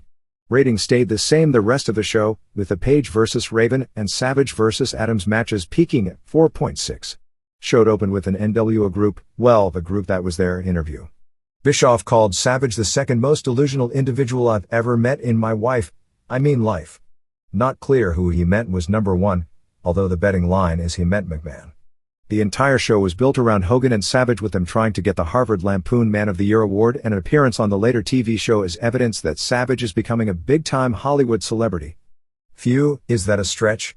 Goldberg beat Vincent in 31 seconds. Eddie Guerrero pinned Prince Iaukea with a frog splash in 3:24. Hoovy pinned Dandy in 4:25 with a 4:50, and after the match Conan came out and called him Anibal Gonzalez. Hoovy tried to talk English, but that wasn't the best idea as he comes across a lot better doing the Spanish and having the heel basically translate. Scott Steiner beat Chase Tatum, a huge, as in even bigger than Steiner, power plant guy who was friends with Goldberg, in 204 with the recliner. Hennig pinned Jim Neidhart in 326 after Rude hit Neidhart with a 2x4 that Neidhart really didn't sell. After the match they beat up Neidhart until Bulldog made the save. Jericho retained the Cruiserweight title beating Cyclope in 224 with the Lion Tamer. One thing you can count on in just about every Cyclope match is this incredible miss of a dive. Norton beat Renegade via DQ in 146 when Giant came out and powerbombed Norton and then choke slammed Renegade. They did arrest Giant but didn't have any handcuffs to fit him, so they chained him instead. Page and Raven went to a no contest in 442. Benoit came out as they were brawling near the back. They had a real hot brawl as a three-way until Ron Race showed up as the newest member of the flock. As the rest of the flock interfered, Benoit got put in the rings of Saturn and later DDT'd on the guardrail by Raven, and Raven also DDT'd Page. The main event was scheduled as Savage vs. Adams, but pretty much was a triangle with Hogan as well, since Savage told Hogan if he wanted to find out who the real man was, to ask his wife. As great as Hogan's interviews have been of late, his wrestling on this show may have hit a new low, as the Hogan-Savage stuff was awful. Even though Hogan, who wasn't in the match, was constantly involved, it was a DQ when Ed Leslie interfered and did the Stone Cold Stunner on Savage for the DQ in 207. The NWO who was there came out and attacked Savage until Sting made the save. Weekend house shows were all sellouts as March 6th in Pittsburgh drew $6,145 and $110,234. March 7th in Charleston, West Virginia drew an all-time city record of $12,137 and $206,321, and March 8th in Johnson City, Tennessee drew a city all-time record gate with 6,124 paying $106,604, breaking a record set 12 years ago for one of those great American Bash tours that Crockett used to draw such used business with. We don't have complete merchandise reports for the week as we don't have Johnstown or Winston-Salem, but the aforementioned 4-hour shows did $286,618 in merchandise, which is $9.85 per. Reports from the shows were generally okay. Pittsburgh was said to be a real good show, in particular Hart vs. Hennig, Raven vs. Benoit, and Malenko vs. Eddie Guerrero. However, a lot of fans left the show mad because the lineup advertised included Nash, Giant, and Luger, with the Luger-Nash main event for some reason was changed to Hart-Hennig. People were happy with Hart as a replacement, but not happy about who wasn't there. Luger and Nash headlined Charleston and Johnson City with Hart and Hennig only working Pittsburgh. Those matches ended with Scott Steiner interfering after a ref bump, Rick Steiner chasing Scott out, and Luger putting Nash in the rack for the submission finish. Bagwell, who worked the first two nights with Rick Steiner, was injured in Charleston. In Johnson City, they did a gimmick where Bagwell brought out Tim Horner, calling him a local legend, and told Horner that if he could beat Rick Steiner, he'd be in the NWO. Horner actually got Steiner down and was parading around like he was a new member with a t-shirt, allowing Steiner to nail him with a bulldog off the top for the pin. Bagwell also didn't work Nitro due to the injury. On all three shows, Goldberg worked 7 to 8 minutes with Yuji Nagata. Goldberg got the biggest reaction of anyone in Johnson City, and Nagata was said to have done a great job with him. Everyone expects when the Goldberg merchandise comes out it will go through the roof.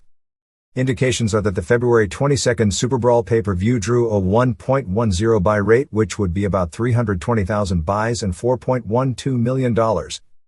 It would make the third straight buy rate of above a 1.0.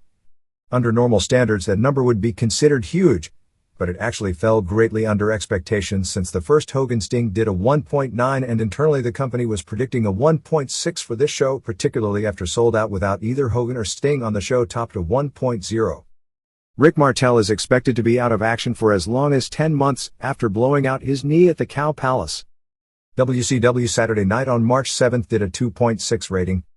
The Calgary Sun did a 3-part series on the life of Hart from March 1st to March 3rd. Hart in the February 28th Sun in his regular weekly column brought up the McMahon TSN interview and hardly minced his words. I saw this serpent-like face on TV last Tuesday, cold eyes with his forked tongue darting out, and I said, hey, there's that lair, Vince McMahon on TSN's Off the Record. In regards to him breaking down and missing dates, hey, you knew this was coming, Hart said, first off, I'm not breaking down and he's lucky I didn't sue him for saying so. And even if I was, he had a contract to pay me whether I was injured or not. He implied that it's okay for his boy Toy to be injured, but because I was being paid more I was not entitled to get hurt. He fails to mention that only 3 days after extensive knee surgery, I was on his crummy Raw show.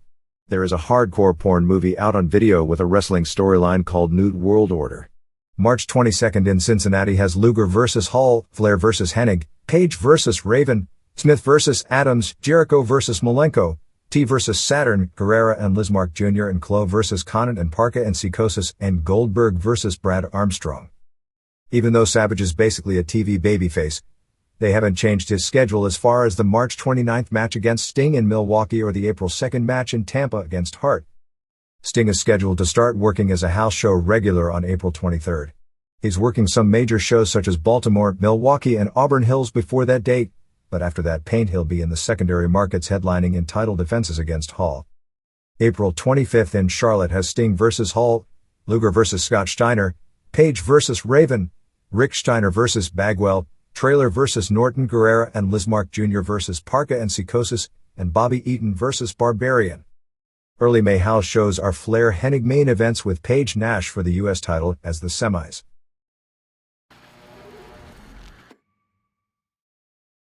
WWF. Several injuries of various severity leading into WrestleMania. Owen Hart suffered a very intense ankle sprain and had some ankle ligament damage in his March 3rd TV match with Barry Windham, and he was hopping off the ropes and simply landed badly with his ankle buckling.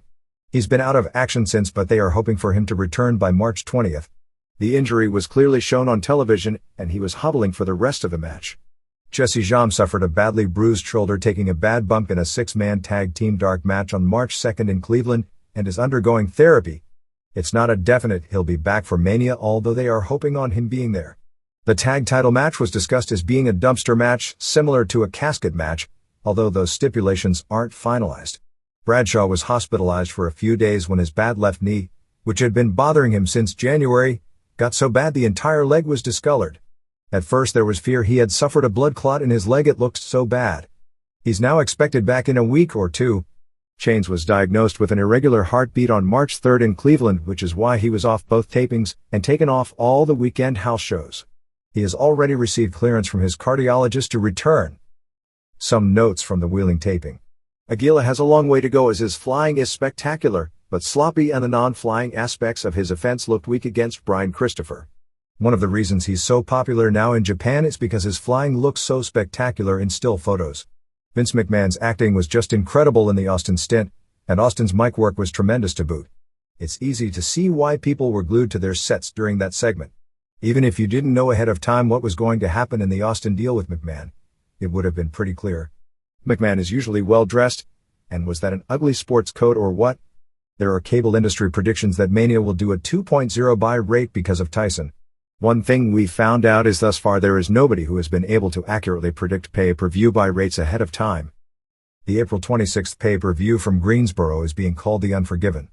House show business continued huge with the TV taping on March 3rd in Wheeling, West Virginia, drawing a sellout $5,567 and $69,935. March 4th in Toledo drawing $6,461 paying $115,791. March 5th in Grand Rapids drew $9,563 and $159,796. March 6th in Montreal drew $9,040 and $173,936. March 7th in Detroit drew a sellout $9,771 and $157,218, and March 8th in Buffalo drew $13,734 and $239,670. Merchandise for the week was $499,075 or $9.22 per head. Montreal was the first house show since Survivor Series. The various show changes saw Mark Mero replace Owen Hart in matches against Goldust, Skull replaced Chainz in matches against Kane, and the tag title matches were changed to Falls Count Anywhere singles matches with Cactus vs. Billy Gunn as Terry Funk was sent home from the tour after Wheeling. Austin wasn't scheduled in Toledo or Grand Rapids as he's off most of the B cities due to his star power, value, insistence, and injury situation. Taka Michinoku missed Detroit and Buffalo, so Brian Christopher ended up facing Mark Henry. Michinoku had to return to Japan to clear up some visa problems but will be back this coming week. By the end of the tour, they were down from 4 scheduled title matches, IC, European, Tag Team, Light Heavyweight, to just the IC title. Bob Holly and Bart Gunn will debut as the new Midnight Express in the Tag Team Battle Royal at WrestleMania. The television tapings on March 16th in Phoenix and March 17th in Tucson are already sold out. The plan seemed to be for Dory Funk to do another dojo, bringing in several of the younger wrestlers including Aaron O'Grady and Vic Grimes, who both signed developmental contracts this week, along with Paulo Silva. Apparently Silva is a legit 7'3" and 486 pounds. The developmental contracts are amazing pieces of work. They are one-year deals with a small guaranteed weekly salary, and the wrestlers get paid above the guarantee for all house shows, television, and pay-per-view. However, the WWF has the option to renew the contract annually for 4 more years, so in a sense they are signing away 5 years if they click without much in the way of guaranteed money. If they don't click, they are only under contract for 1 year. WWF did get some pub mentions in the mainstream this past week as Tyson sued Don King for $100 million, and in some of the media stories they mentioned Tyson appearing at WrestleMania. On March 9th, Tyson sued former managers Rory Holloway and John Horn for another $100 million. Pete Rose will be getting $25,000 for his appearance at Mania. Jeff Jarrett's wife is recovering very well from breast cancer. The WWF didn't disconnect its 900 line as reported here. It's only disconnected when calling from my telephone.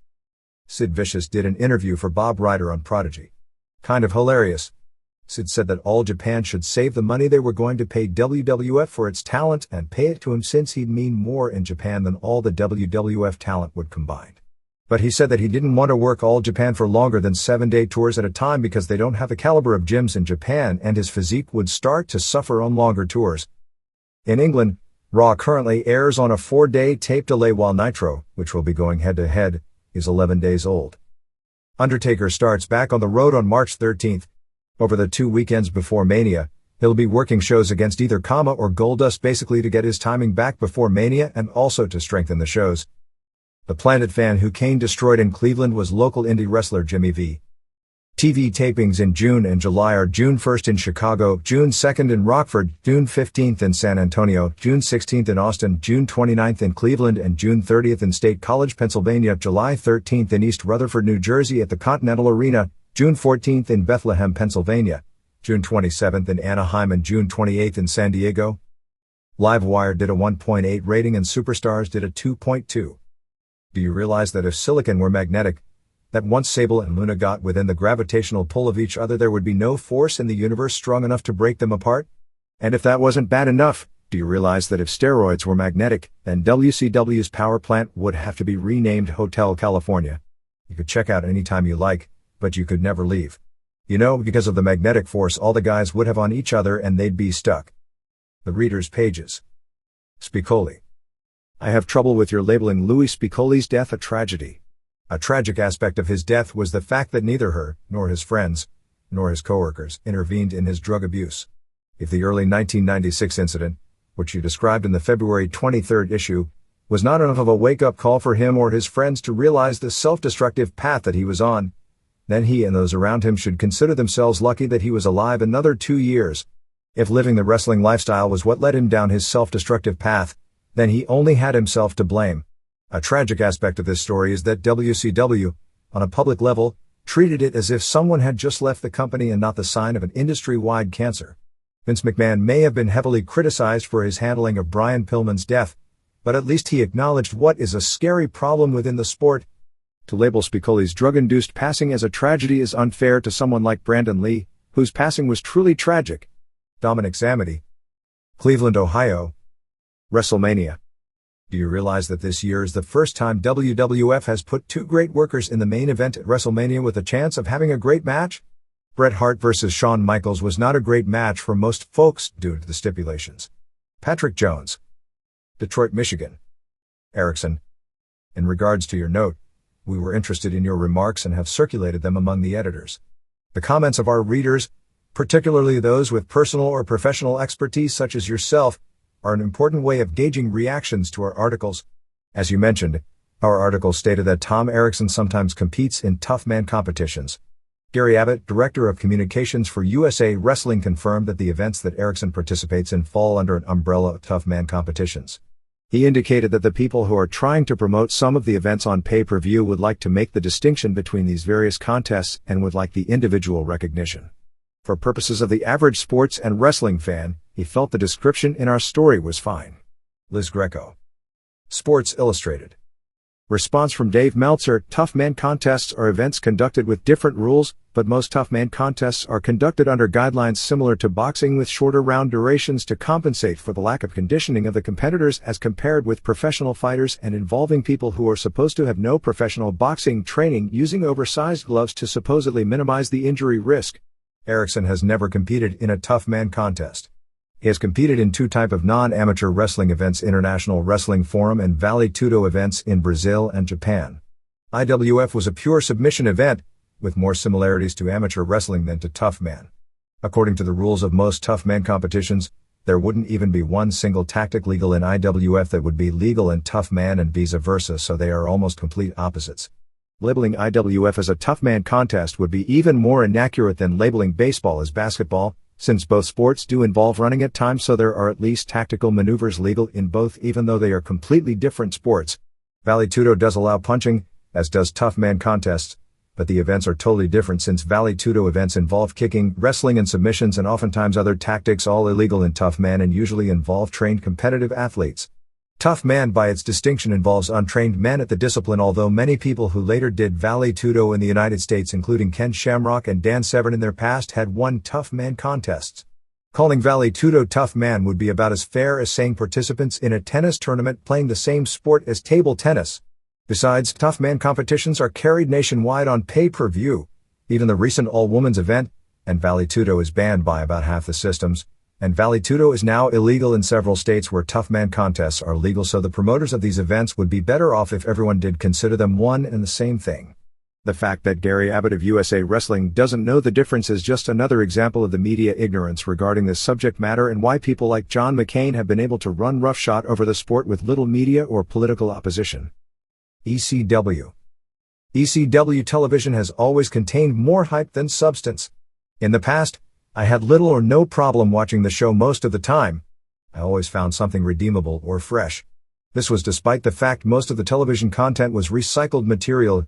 There were far too many commercials and more wraparounds with Joey Styles than wrestling. The show could best be described as a lengthy infomercial, which contained a match or two to break up the monotony. But there were some bright spots. Lately, the whole TV show has nothing fresh or innovative and is beyond stale. Recently, the shows have become unbearable. Constant recycling of previously aired matches are annoying when they only produce 1 hour of television per week. With all the house shows they tape, you'd think they could fill up at least 40 minutes. Their style has been copied to some degree by others, but at least WWF and WCW can fill up their Monday night whose were new matches and new angles. ECW's angles lately have made very little sense or simply suck in my opinion. What's the deal with Philadelphia fans hating New York fans? How come Rob Van Dam is supposed to be associated with the WWF when he hasn't wrestled there in more than 7 months? What's the deal with Bam Bam Bigelow? Bigelow double-crosses the Triple Threat and gets injured by them, and he injures Shane Douglas. Then he rejoins them. I guess it's all supposed to have been an intricate ruse that fooled us all because of lack of details and assemblage of a good story. The knocks ECW used to deliver about WCW and WWF that once seemed to be justified now come off as bratty. Their pay-per-view are no better or worse than WWF or WCW. Barely Legal was enjoyable. Hardcore Heaven had decent action, but the atmosphere resembled Atlantic City for WrestleManias 4 and 5. November to Remember wasn't much better. They had a main event which was long and boring, and in my opinion, Sabu vs. Sandman tried real hard doing suicidal moves, but the match was horrible watching it on television. The next time ECW knocks somebody else's pay-per-view shows, they must acknowledge that they can put them on as bad as anyone else.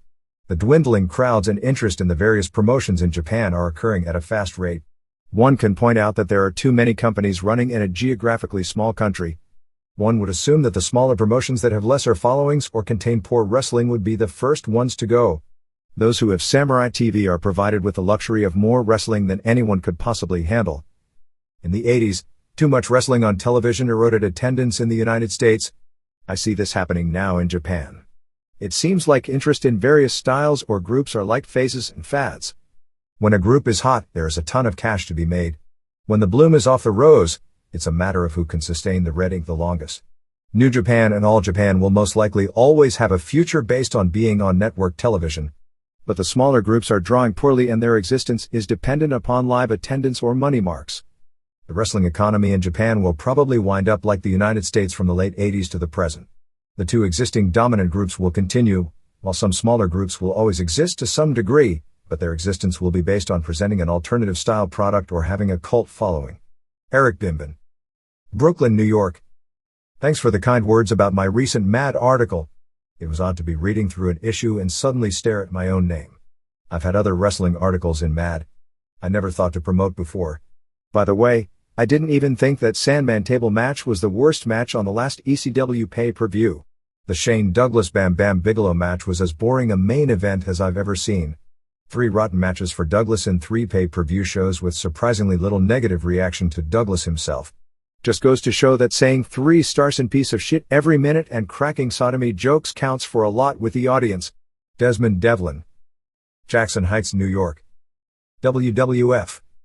I went to the WWF show at Sky Dome on February 21st and thanks to some freebies became part of the papered masses. It looked like our entire section consisted of freebies.